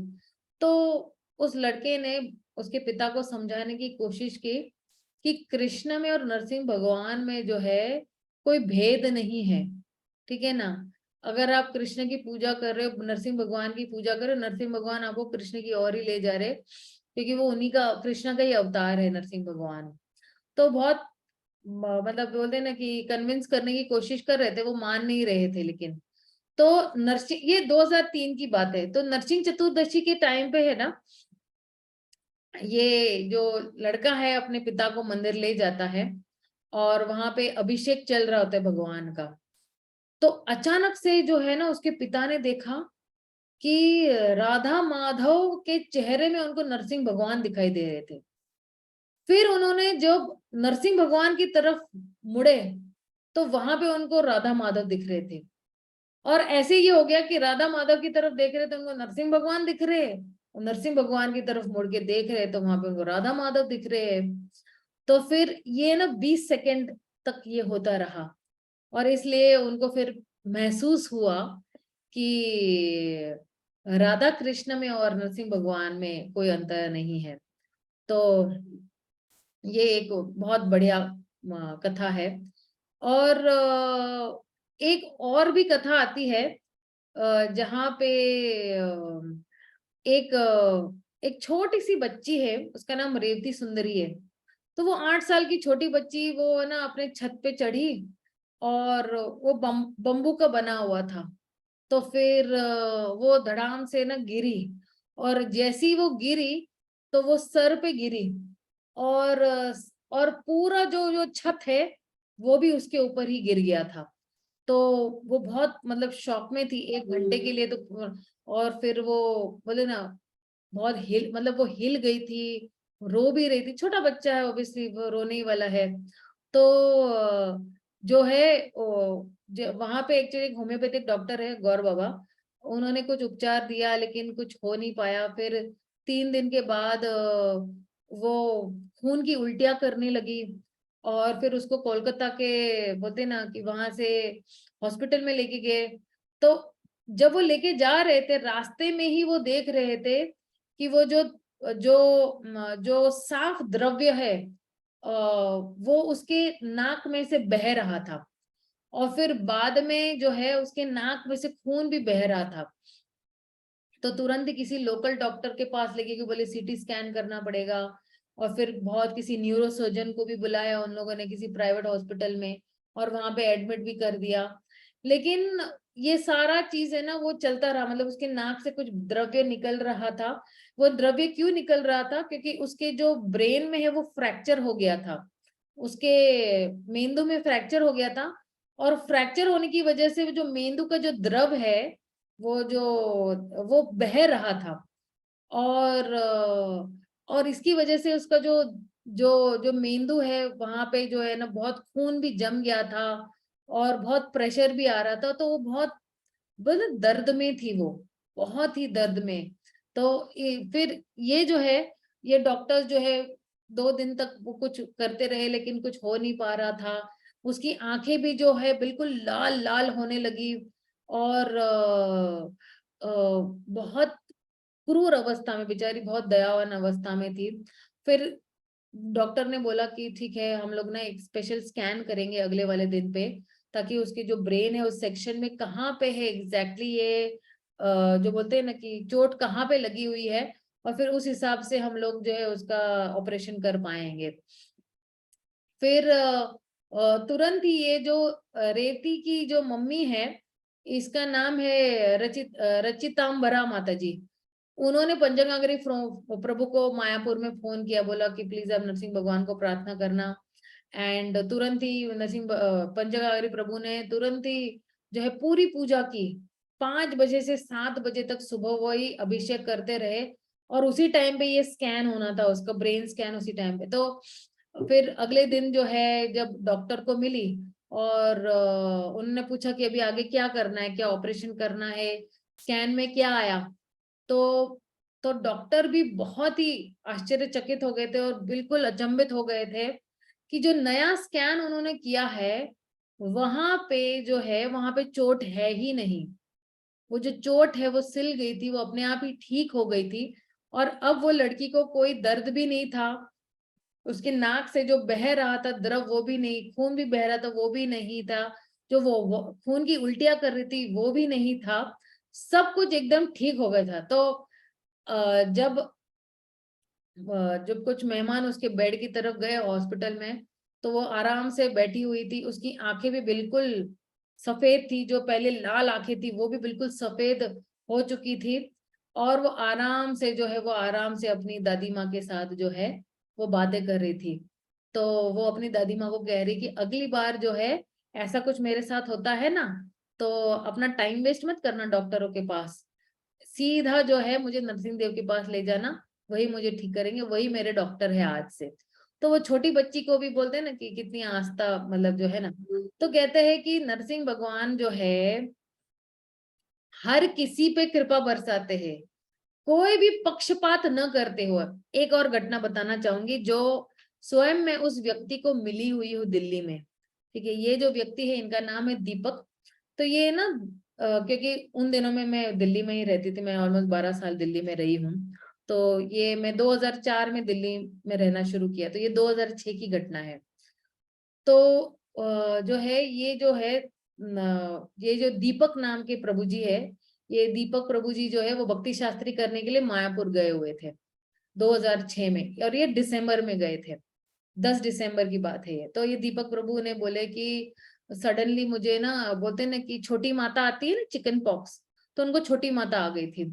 तो उन्होंने ना 3 डॉक्टरों को फिर भी कंसल्ट किया, आयुर्वेदिक, एलोपैथिक, होम्योपैथिक, और तीनों ने बोला कि नहीं, ये छोटी माता ही आई है, इसके लिए आपको कंप्लीटली ये छूत की बीमारी है, आपको 20 दिन तो कम से कम एक ही स्थान पर रहना पड़ेगा, और आपको जो है बाहर नहीं निकलना है कमरे से।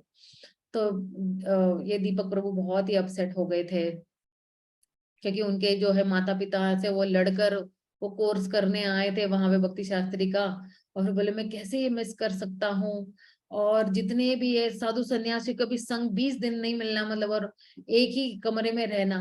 तो 3 दिन के बाद बहुत, बोलो ना, सहन करने के बाद वो सहन नहीं कर पाए, और वो आए मंदिर की तरफ, मंदिर के अंदर। वो क्योंकि संध्या आरती चल रही थी उस टाइम पे, और नरसिंह भगवान के सामने वो खड़े हो गए, और वो प्रार्थना करने के लिए, भगवान आप प्लीज मेरे पे दया कीजिएगा, और मेरी पूरी जो शरीर है वो बहुत दुख रहा है, मेरी आंखें भी सूज गई है, प्लीज मेरी मदद करो। तो फिर जो है उन्होंने कोई प्रसादम की लाइन ज्वाइन की थी, वहां पे प्रसाद दे रहे थे, लेकिन पुजारी ने देखा कि अरे ये इसको तो छोटी माता आई हुई, चिकन पॉक्स हुआ है, ये कैसे आ गया।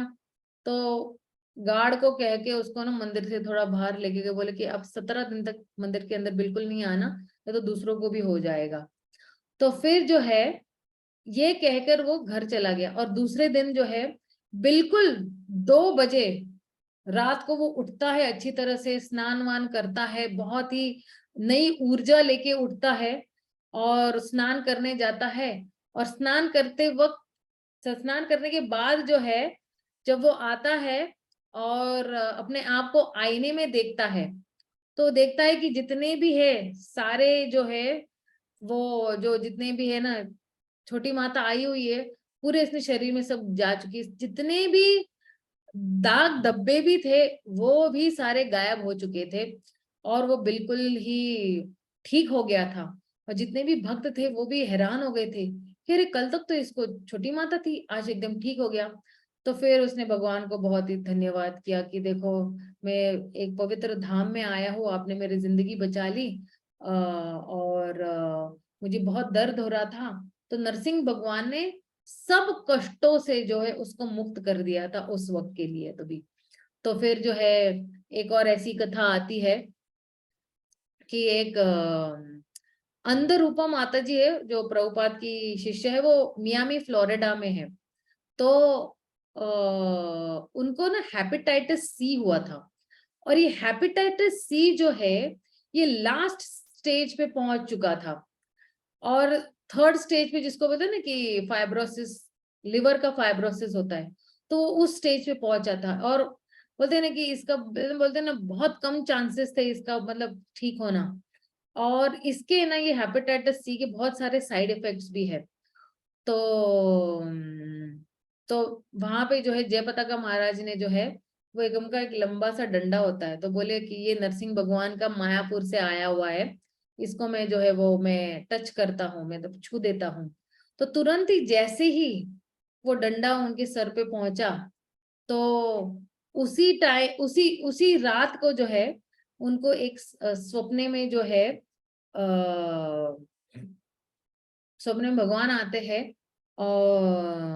और उनको स्वप्न में ये होता है कि जितना भी मेरी जो ये हेपेटाइटिस सी है, ये पूर्ण तरह से जो है वो जो है ठीक हो चुका है, तो अगले दिन जो है वो डॉक्टर को जब मिलती है तो देखती है, डॉक्टर ने कहा कि मुबारक हो, आपकी जितनी भी हेपेटाइटिस सी है वो आपके पास नहीं है, हम लोग ने सारा स्कैन कर लिया है और जो है बिल्कुल 8 हफ्तों में ये बिल्कुल ठीक हो गई थी एक्चुअली। तो डॉक्टर भी बहुत हैरान थे कि कैसे ये ठीक हो गई, और उनके पास भी कोई ऐसा सबूत नहीं था कि कैसे क्योर होता है, क्योंकि ये बहुत मुश्किल होता है क्योर होना उस टाइम पे। तो वो कहती कि जब मेरी ट्रीटमेंट शुरू हुई थी ना, मैंने भगवान को बहुत प्रार्थना करती थी, एवरी डे, डेली में प्रार्थना करती थी कि जो भी आपकी इच्छा है आप कर सकते हो, आप अगर लेना चाहो मुझे इस दुनिया से भी ले जा सकते हो, और अगर आपको मुझे ठीक करना है तो आप ठीक कर सकते हो, आप जो कुछ भी करोगे मेरे लिए अच्छा ही करोगे, ये मेरे पूरा विश्वास है आपके लिए। तो फिर बाद में उसने जाके भगवान को बोलते ना कि अ, उसने भगवान को जाके थैंक यू कहा कि आपने मुझे एक दूसरा मौका दिया है आपकी भक्ति करने का।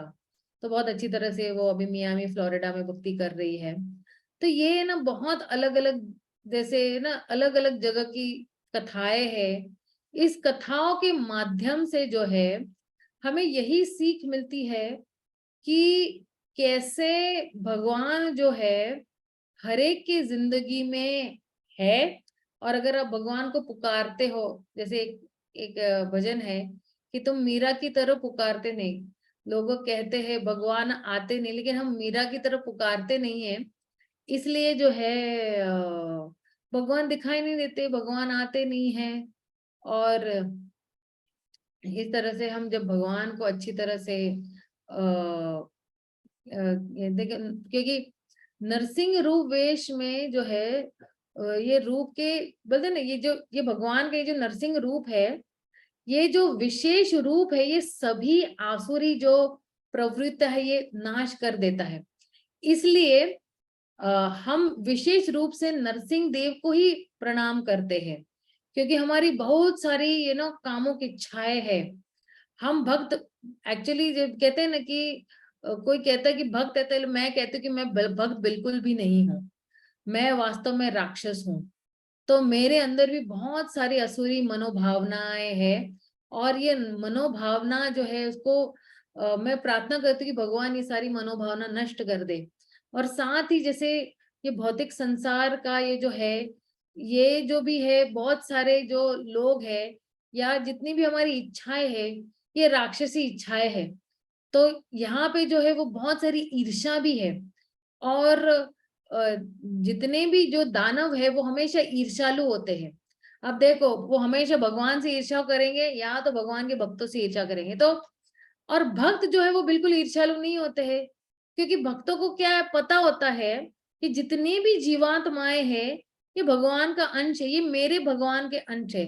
तो मैं जिसको प्रेम करता हूँ बाकी सबको मैं प्रेम करूंगा, इसलिए भक्तों में कोई ईर्ष्या नहीं होती। तो नरसिंह देव इन सभी चीजों को मार देंगे और हमारी भक्ति के मार्ग को अशुभता से मुक्त करेंगे, बाधाओं से मुक्त करेंगे। और इन सभी जितनी भी बाधाएं आती है उनको तुरंत ही मुक्त कर देंगे। तो इसे जैसे बोलते हैं ना कि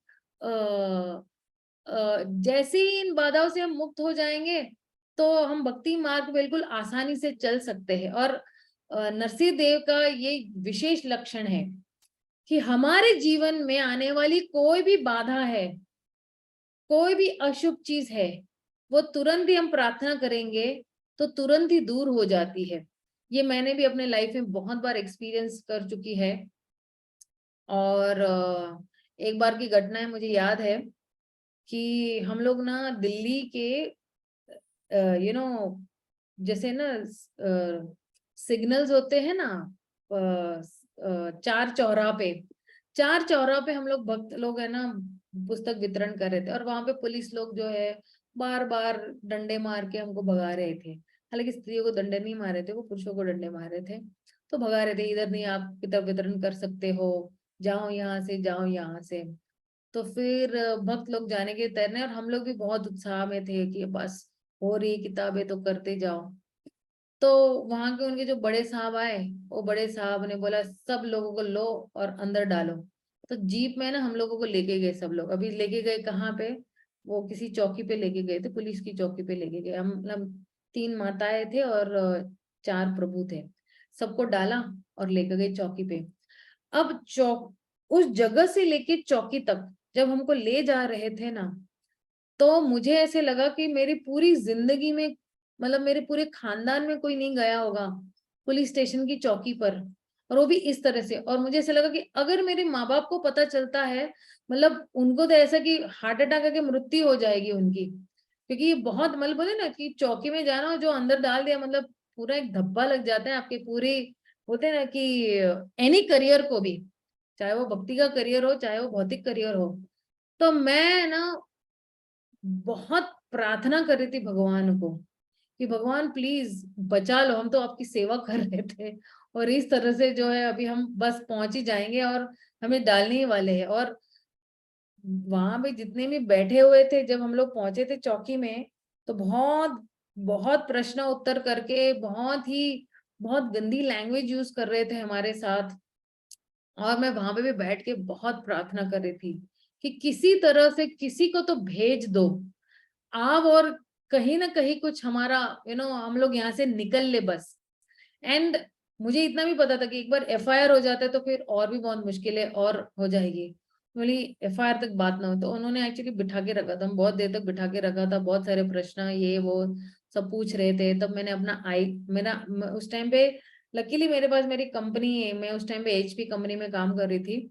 तो मैंने अपनी एचपी कंपनी का कार्ड दिखाया, आई कार्ड दिखाया कि देखो मैं इस कंपनी में काम करती हूँ। तो हम तो ये भगवान की फ्री में सेवा कर रहे हैं, हम इसमें हम कुछ पैसे नहीं कमा रहे इसमें से। और वो आई कार्ड दिखाया, उसके कुछ देर बाद फिर भी मेरी प्रार्थनाएं चालू है अंदर से, नरसिंह भगवान, जय नरसिंह, श्री नरसिंह, प्रहलादेश्वर, और बार बार नरसिंह भगवान का नाम ले रही, हरे कृष्ण महामंत्र भी करते जा रही हूँ। और अचानक से एक साहब आते हैं, पता नहीं मुझे तो ऐसा लगा भगवान स्वयं ही आए थे उस टाइम पे। तो फिर वो थोड़े फेवरेबल थे हरे कृष्ण वालों से। तो वो आए और बोले कि क्या है, क्यों इनको ये किया हुआ, क्योंकि तिलक विलक था, धोती कुर्ते में थे, साड़ी में थे हम लोग, मालाएं थी हमारे हाथ में। तो बोले क्यों इनको बंद करके रखा हुआ है, क्यों इनको यहाँ पे बैठा के रखा हुआ है। तो फिर बोले कि ऐसे ऐसे, बोले बोले। तो फिर उन्होंने कुछ अंदर जाके कुछ बात किया और बोले इन सबको छोड़ दो। तो उस तरह से हम लोग सब छूट गए, वरना हम लोग जाने ही वाले थे अंदर, चौकी के अंदर हम लोग जेल में जाने। तो इस चीज से मेरा बहुत विश्वास जो है वो बढ़ गया, इस चीज से कि भगवान साक्षात है, वरना हम लोग जाने ही वाले थे। क्योंकि बहुत सारी उन लोगों को हमसे पैसे निकलवाने थे, कुछ हम लोग ने अभी तक एक पैसा भी नहीं दिया था उनको उस टाइम पे। तो ये जो है, ये घटना जो है, ऐसी घटनाएं जो है भगवान के प्रति हमें बहुत और जो है आ, हमारी जो श्रद्धा है वो बढ़ाती है।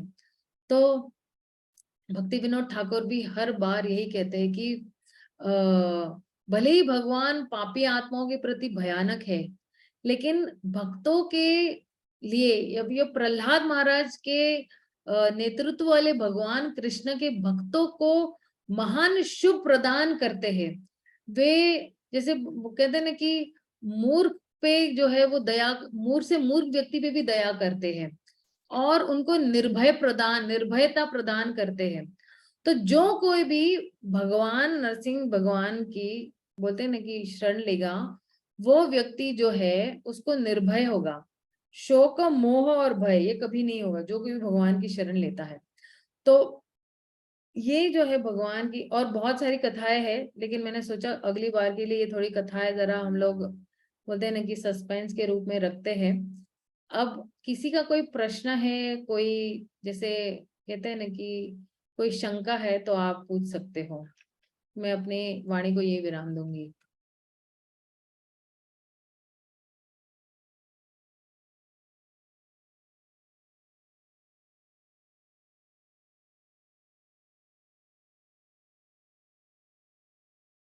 हाँ प्रियंका माता जी, आप पूछ सकते हो। Unmute yourself and you can ask. Hare Krishna माता जी। पहला क्वेश्चन ये है कि आपने ये व्हाट नरसिंहदेव आइडल इस्कॉन इस्कॉन के सभी टेम्पल में श्रील प्रभुपाद जी ने स्थापना की थी, तो उसका significance, what is the significance और इम्पोर्टेंस ऑफ दैट? हाँ, अब मैं ये एक्चुअली एक और घटना है, वो एक्चुअली मैं बताना भूल गई कि उन दिनों जो है ना, लंदन में भी लंदन मंदिर पे प्रहार हुआ था। बहुत सारे कुछ गुंडों ने प्रहार कर दिया था। तो उस वक्त जो है प्रभुपाद ने जो है आ, आदेश दिया था कि नरसिंह आरती गाओ। और जैसे ही भक्तों ने नरसिंह आरती गाना शुरू कर दिया था ना, तो उन गुंडों का प्रभाव थोड़ा जरा कम हो गया था, मतलब ना के बराबर ही हो गया था, वो भाग गए थे वहां से।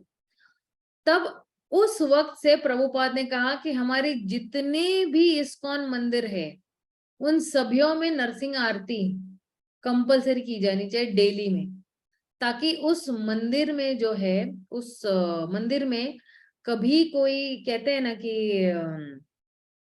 विघ्न नहीं आएगा, या भक्तों को भी कोई सता नहीं, क्योंकि नरसिंह भगवान जो है विशेषता भक्तों को सुरक्षिता प्रदान करने के लिए आए थे उस वक्त। तो फिर अब देखिए एक और है इसमें एक्चुअली कि ये क्या है इसमें, दैट प्रभुपाद ने कहा कि सभी जो है इस्कॉन टेम्पल्स में नरसिंह आरती जो है वो गाई जानी चाहिए। अब क्योंकि प्रभुपाद जो है वो शुद्ध भक्त है, और प्रभुपाद ने ये कहा है कि नरसिंह भगवान की आरती जो है हर मंदिर में चली जानी चाहिए।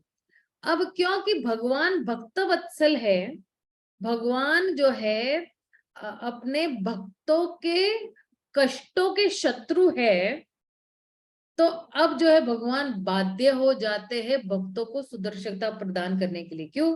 क्योंकि ये अब जो एक शुद्ध भक्त की तरफ से आया हुआ है कि नरसिंह आरती गाओ तो आपके जीवन में कोई कष्ट नहीं आएगा।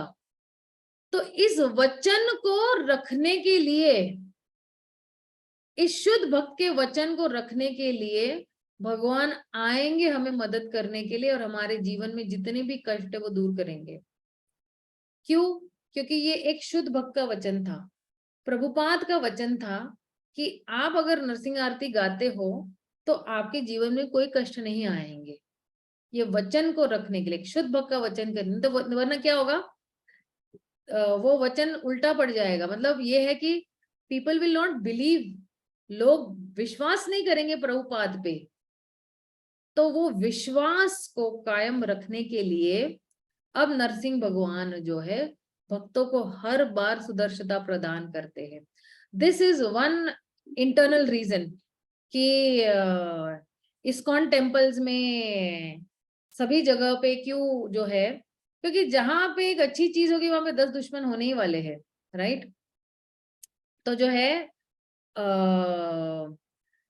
फिर जो है और अच्छा, आपने ये भी एक प्रश्न पूछा है कि what is the significance in the land of Mayapur related to lord, because generally Mayapur is known for lord Shri Chaitanya Mahaprabhu. तो ये जो है हाँ, तो I think may be you join late, I don't know. ये जो आप प्रश्न पूछ रहे हो ना, तो मायापुर में भी गुंडों का राज था, और वहां पे उन्होंने प्रभुपाद की जो विग्रह है उसको लेके खंडित करने लगे थे।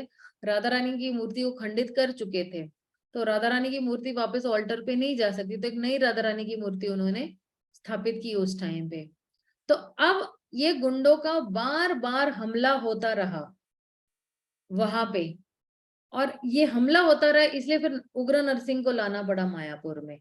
इसलिए जो है भले भगवान चैतन्य, क्योंकि चैतन्य महाप्रभु तो औदार्य भाव में है, right? He is in the magnanimous form, he is in the most benevolent form. तो वहां पे औदार्य है, मतलब उदारता है। तो वहां पे Chaitanya Mahaprabhu will not take control, क्योंकि ही इज मैग्नेनिमस टू एवरीबॉडी।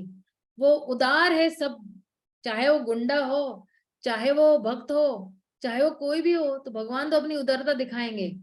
लेकिन ऐसे गुंडों को टैकल करने के लिए फिर उग्र नरसिंह का आना बहुत जरूरी था। तो जैसे ही उग्र नरसिंह की स्थापना मायापुर के मंदिर में हुई है, वहां पे जितने भी है डाकुओं का जो आना, क्योंकि डाकू लोग राइफल और गन और इससे आ रहे थे, भक्त 2-3 भक्त मर भी गए थे उनकी गोली खाकर, तो फिर वो वहां पे आना बहुत जरूरी था, इसलिए ये विशेष महत्व है, राइट। तो हाँ रूपा माता जी, हमारी क्लास शायद आज रीडिंग क्लास नहीं होगी, we won't have reading class today because Narsingh katha is going on in Hindi mata ji. Okay so माता जी।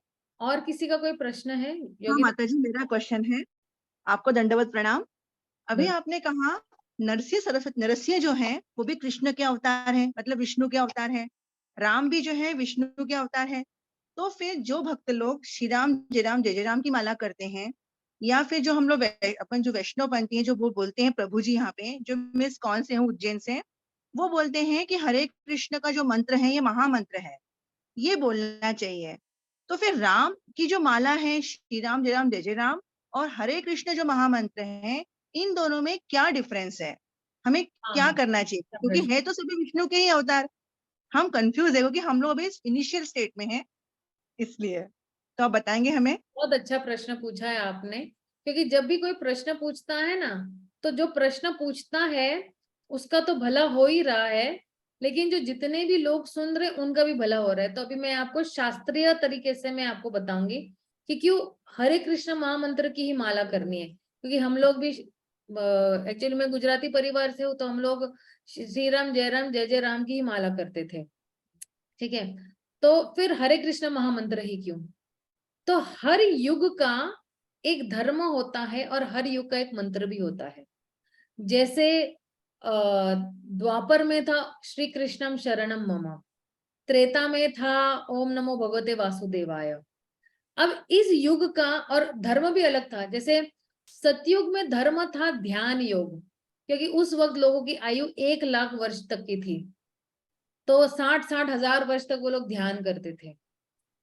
फिर द्वापर जैसे ही त्रेता युग आया, तो उस युग का जो धर्म है वो है यज्ञ करना। तो लोगों की आयु 10,000 वर्ष तक घट के उस लोगों की आयु 10,000 वर्ष हो गई उस त्रेता युग में। तो लोग बड़े बड़े यज्ञ करने लगे थे। ओके, और उसका उस जो है ओम नमो भगवते वासुदेव उस युग का मंत्र था। अब द्वापर आया, लोगों की आयु हो गई 1,000 वर्ष, और उस युग का धर्म था द्वापर का था भगवान की बड़ी बड़ी पूजा और अर्चना, जैसे 108 दिए जलाना भगवान के लिए, और 6 टाइम भगवान को 56 भोग लगाना। जैसे वल्लभ संप्रदाय जो पुष्टि मार्गी, आप उनको पता होगा कि लाला को 6 टाइम वो लोग भगवान का भोग लगाते, लेकिन अगर आप पुष्टि मार्गी अगर किसी टेम्पल में जाओगे तो 6 टाइम 56 भोग लगता है भगवान को वहां पे, ठीक है। तो ये पूजा, बड़ी बड़ी पूजा अर्चना।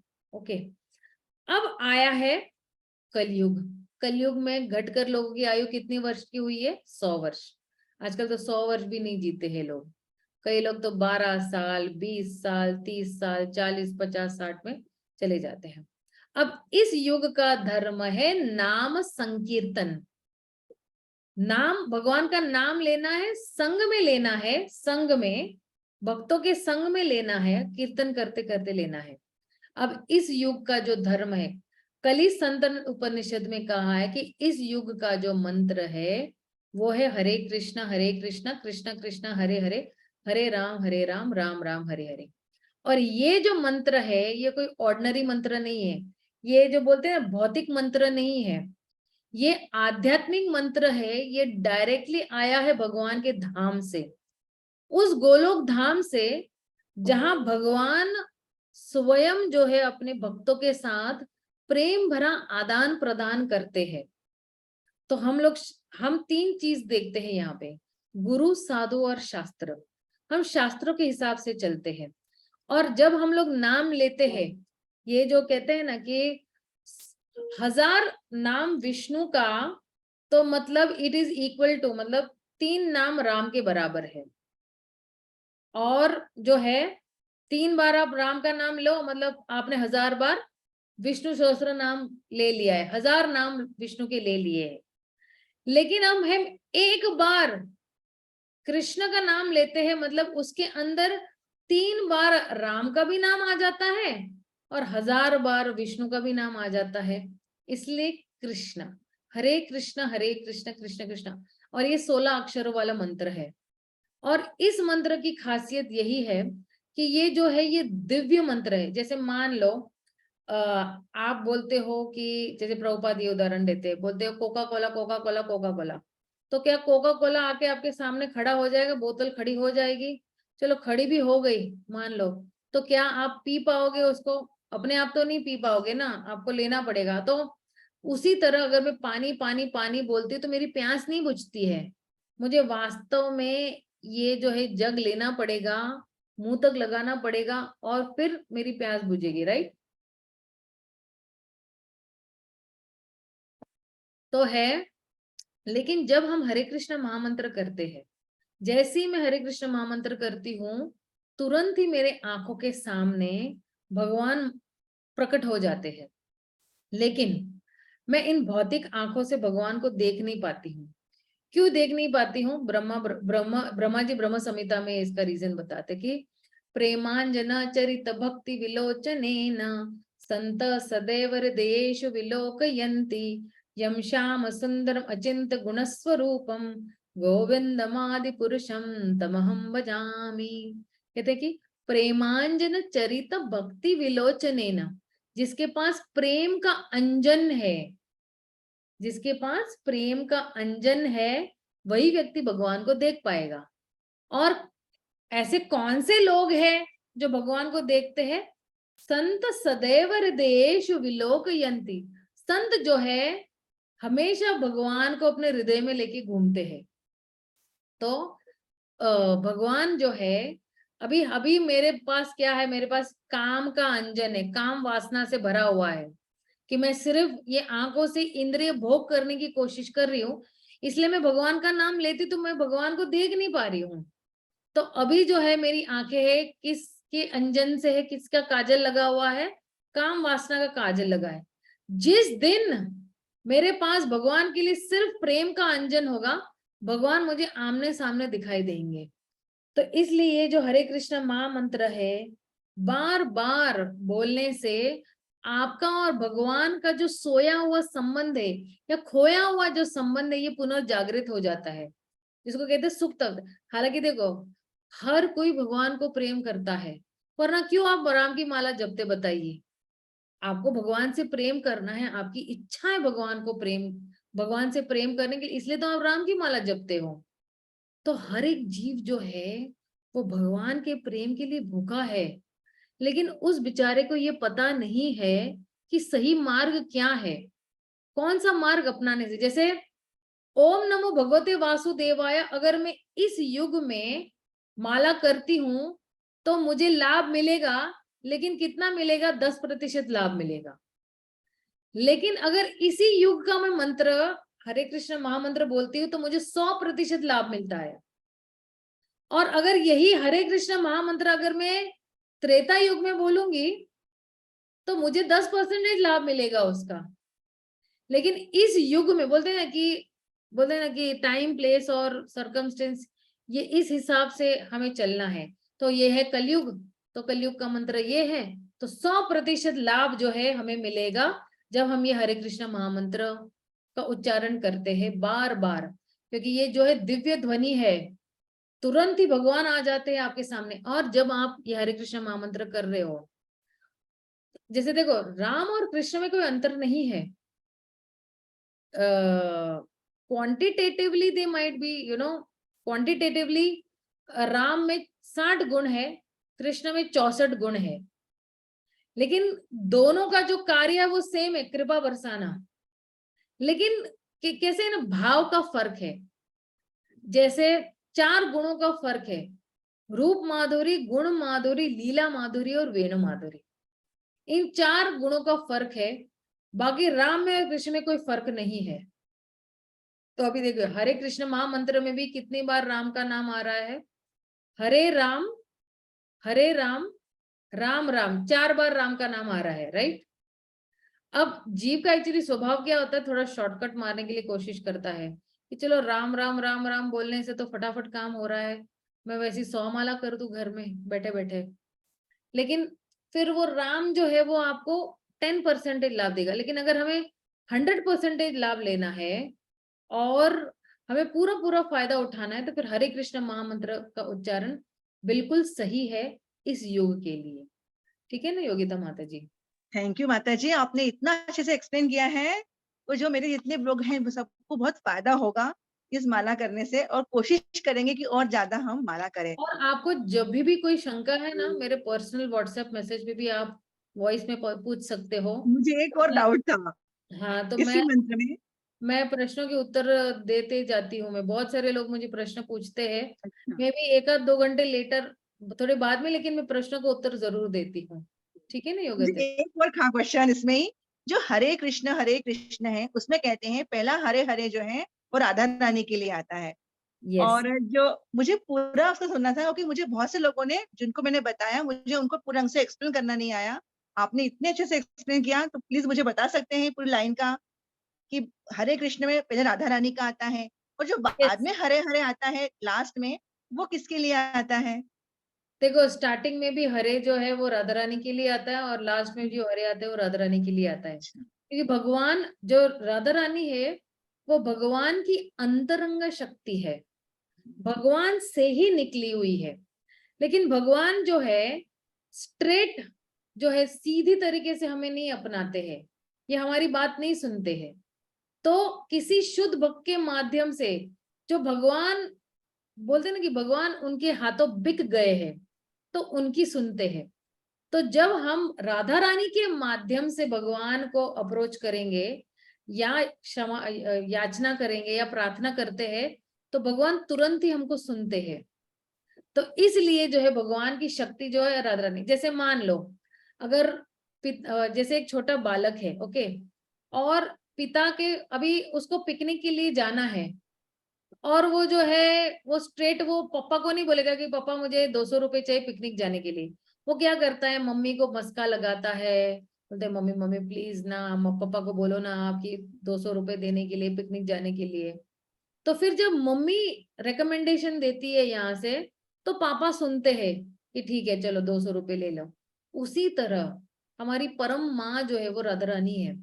राधा रानी जो है कहती है कि ये बहुत आपका अच्छा भक्त है, ये बहुत ही गुणी व्यक्ति है, ये बहुत ही सिंसियर है, ये बहुत ही प्रामाणिक है, प्लीज आप इसे स्वीकार कीजिएगा। जब राधा रानी की तरफ से ये बोलते हैं ना सिफारिश आती है, तो भगवान हमें स्वीकार करते हैं। तो डायरेक्टली हम भगवान को बोलते हैं ना कि सीधा नहीं मिल सकते हैं। तो राधा रानी के माध्यम से हम लोग याचना करते, सिफारिश करते, तो भगवान हमको। और ये हरे कृष्णा में राम का भी जो मतलब है ना, ये भी समझ लो, ये राम बलराम जो भी है वो सेम ही है।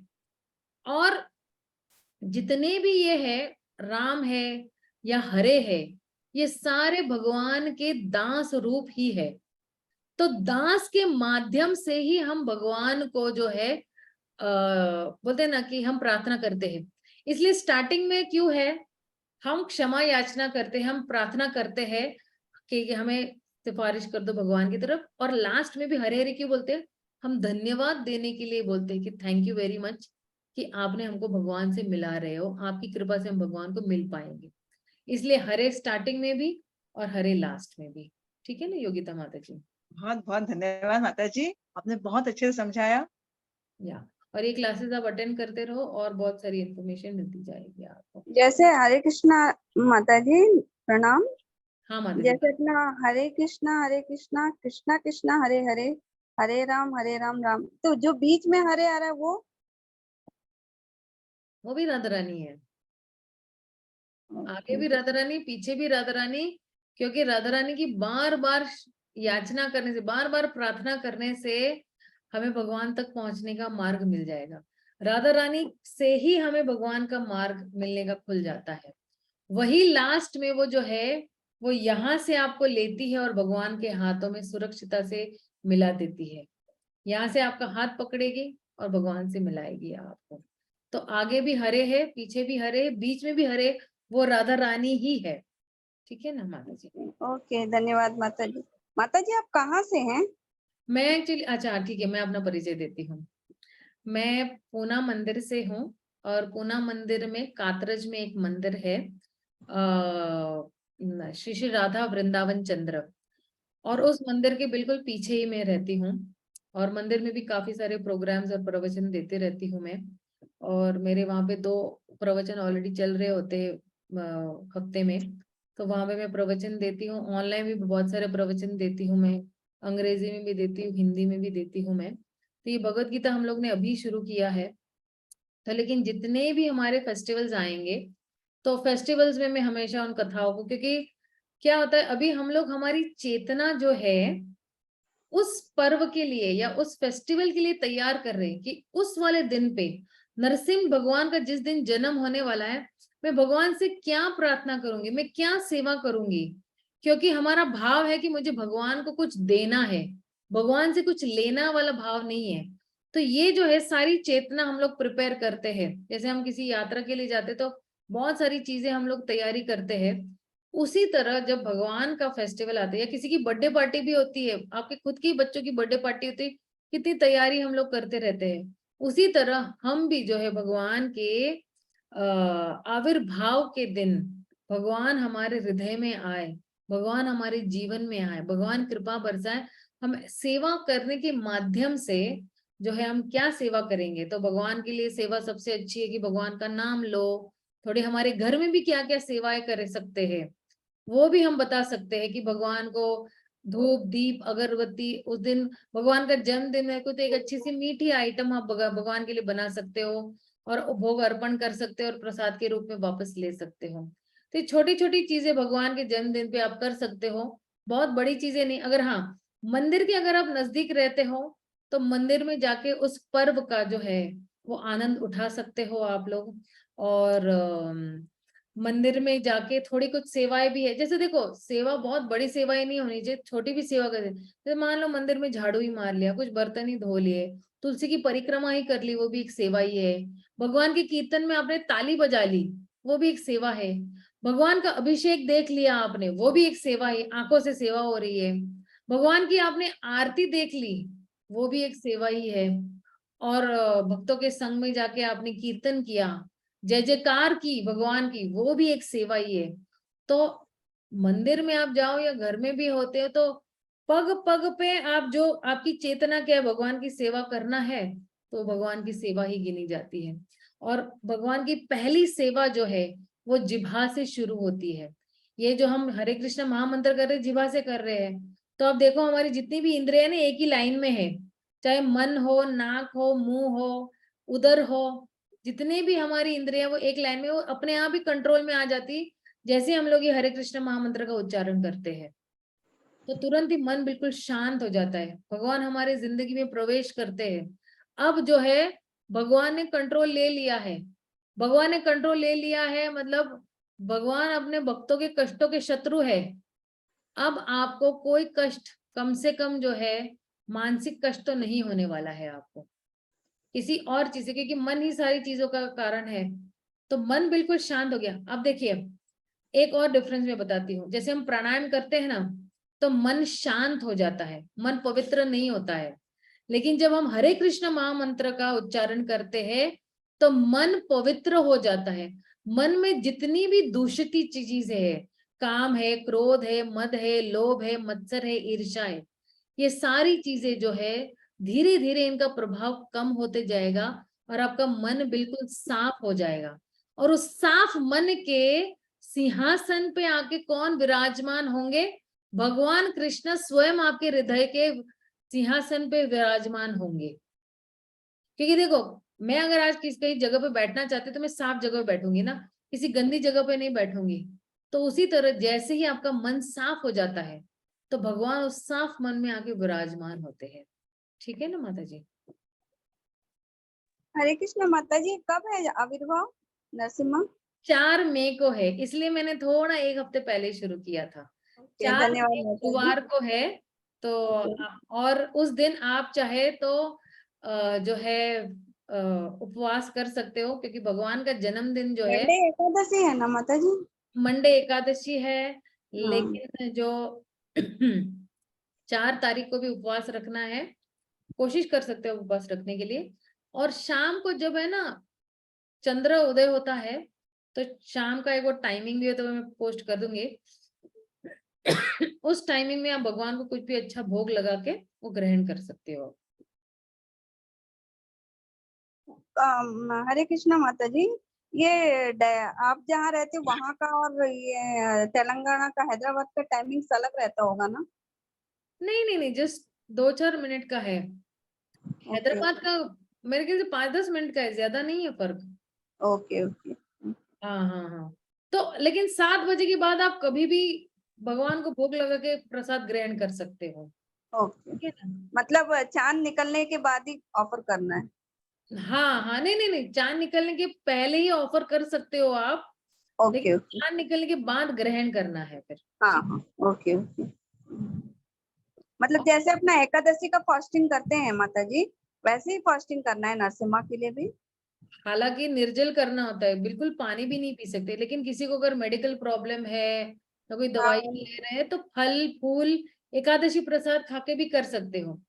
और 7 बजे के बाद फिर आप अन्न प्रसाद ग्रहण कर सकते हो, ओके। ठीक हाँ, है ना? मेरे को थोड़ा डायबिटीज प्रॉब्लम है। हाँ हाँ हाँ, तो आप है ना दूध, फल फूल, एकादशी का व्रत वाला सारा खा सकते हो आप, ठीक है ना? धन्यवाद माता जी, हरे कृष्णा। हरे कृष्णा। किसी का और कोई प्रश्न है, जिज्ञासा है? 4 मई को भी आपका क्लास रहेगा माता जी? 4 मई को क्लास नहीं रहेगा, क्योंकि एक्चुअली हमारे यहाँ पे अभिषेक और सब चल रहा होगा।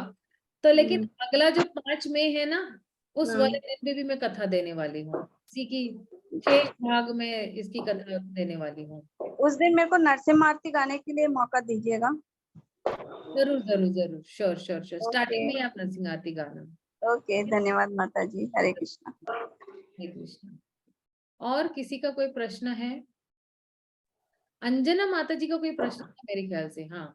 हरे कृष्णा माता जी, दंडवत प्रणाम। हरे कृष्ण माता जी। माता जी बहुत ही अच्छा क्लास रहा, बहुत अच्छी स्टोरी रही, बहुत ही अच्छे से समझाया आपने। और माता जी ये जो नरसिंह चतुर्थी जो है वो बुधवार को पड़ रही है और एकादशी सोमवार का है, तो पूरे दिन का फास्टिंग एकादशी जैसे रहता है, अगले दिन ही खोलेंगे क्या इसको? नहीं नहीं नहीं, मैंने अभी कहा कि 7 बजे आपको फास्टिंग खोलना है। तो वो फलाहार से खोलना है कि अपना अन्न ग्रहण करके? अन्न ग्रहण करके, अन्न ग्रहण करके। शाम को 7 बजे? हाँ, वैसे देखिए दिल्ली में एक्चुअली अलग रूल है, जैसे नॉर्थ में है ना, लोग फास्टिंग कैसे तोड़ते हैं, एकादशी प्रसाद लेके। लेकिन पूना में, आप पूना में हो है ना, तो पूना में जो है हम लोग अन्न प्रसाद ग्रहण करते हैं। और मैं विशेषता जब फास्टिंग खोलती हूँ तो मैं एक्चुअली एकादशी प्रसाद से ही करती हूँ। जो मेरे गुरु महाराज का आदेश है वो मैं पालन करती हूँ कि एकादशी प्रसाद से ही मैं अपने फास्ट को खोलती हूँ मैं, ठीक है ना? माता जी हम भी एकादशी का ही करते थे, पर अब तक हमने क्या ये चतुर्थी का फास्ट नहीं रखा था, तो अब की बार सोच रहे हैं कि अब की बार रखें हम भी ना। और इसमें भी विशेष है, क्यों एकादशी फास्ट? क्योंकि भगवान नरसिंह देव विष्णु तत्व में आते हैं। तो जो भी विष्णु तत्व में, क्योंकि वो विष्णु भगवान से ही सीधा आते हैं, तो जो भी विष्णु तत्व में आते हैं तो फिर उनका जो फास्टिंग है वो एकादशी प्रसाद से ही हम लोग करते हैं। लेकिन अलग अलग लोगों पे, अलग अलग जगहों पे अलग अलग रूल्स एंड रेगुलेशंस है। लेकिन ये भी आपकी इच्छा है, आपको अन्न प्रसाद ग्रहण करके छोड़ना है या आपको एकादशी प्रसाद ग्रहण करके छोड़ना है, ये कम्प्लीटली आप पे डिपेंडेंट है, कोई प्रॉब्लम नहीं। माता जी अभिषेक वगैरह सुबह में रहेगा कि शाम में मंदिर में उस दिन? शाम को, भगवान का जन्मदिन शाम को है तो शाम को ही रहेगा। ओके माता जी, थैंक यू सो मच माता जी। या हरे और कोई प्रश्न है? अच्छा, जयश्री माता जी को कुछ पूछना। हाँ, नमस्कार माता जी। नमस्कार। मुझे ये पूछना था माता जी, जैसे जो एकादशी करते हैं तो एकादशी का क्या महत्व है? हालांकि मैं भी करती हूँ लेकिन मुझे इतना उसका मतलब डिटेल नहीं मालूम है। मतलब बोलते सब लोग बहुत एकादशी जैसा व्रत नहीं है, मतलब पूरे व्रतों में एकादशी जैसा व्रत नहीं है, ऐसा मैंने सुना है। मैं भी करती हूँ मतलब, लेकिन मुझे अभी तक इसका मतलब वो समझ में नहीं आया कि क्यों ऐसा मतलब। मैंने ना एकादशी पे आई थिंक एक पूरी क्लास ली हुई थी मेरे ख्याल से, वो कोई, अच्छा। वो मैं एक्चुअली पोस्ट करूंगी, आप जस्ट मुझे एक ना व्हाट्सएप मैसेज कर देना, उसका लिंक मैं आपको भेज दूंगी। तो पूरा एक प्रवचन ही दिया मैंने एकादशी पे कि अच्छा कैसे ये एकादशी मनाते हैं या कैसे फास्टिंग करते हैं, क्या जी जी खाना है, क्या पीना है, क्या पूजा करनी है, क्या मंत्र बोलना है, ये सब मैंने उसमें बताया हुआ है। तो आप मुझे एक व्हाट्सएप मैसेज करना कि मैं जयश्री माता जी बोल रही हूँ, तो मैं आपको वो लिंक भेज देती हूँ, ठीक है ना? बिल्कुल बिल्कुल जी माता जी, हरे कृष्णा। किसी का कोई और प्रश्न है? अच्छा, I think there are some question in the chat box. I have one question. Hare Ram में जो हरे वो माता सीता है क्या? ये भी जरा, नहीं राधा रानी ही है। ओके, आपको मिल गया। ओके।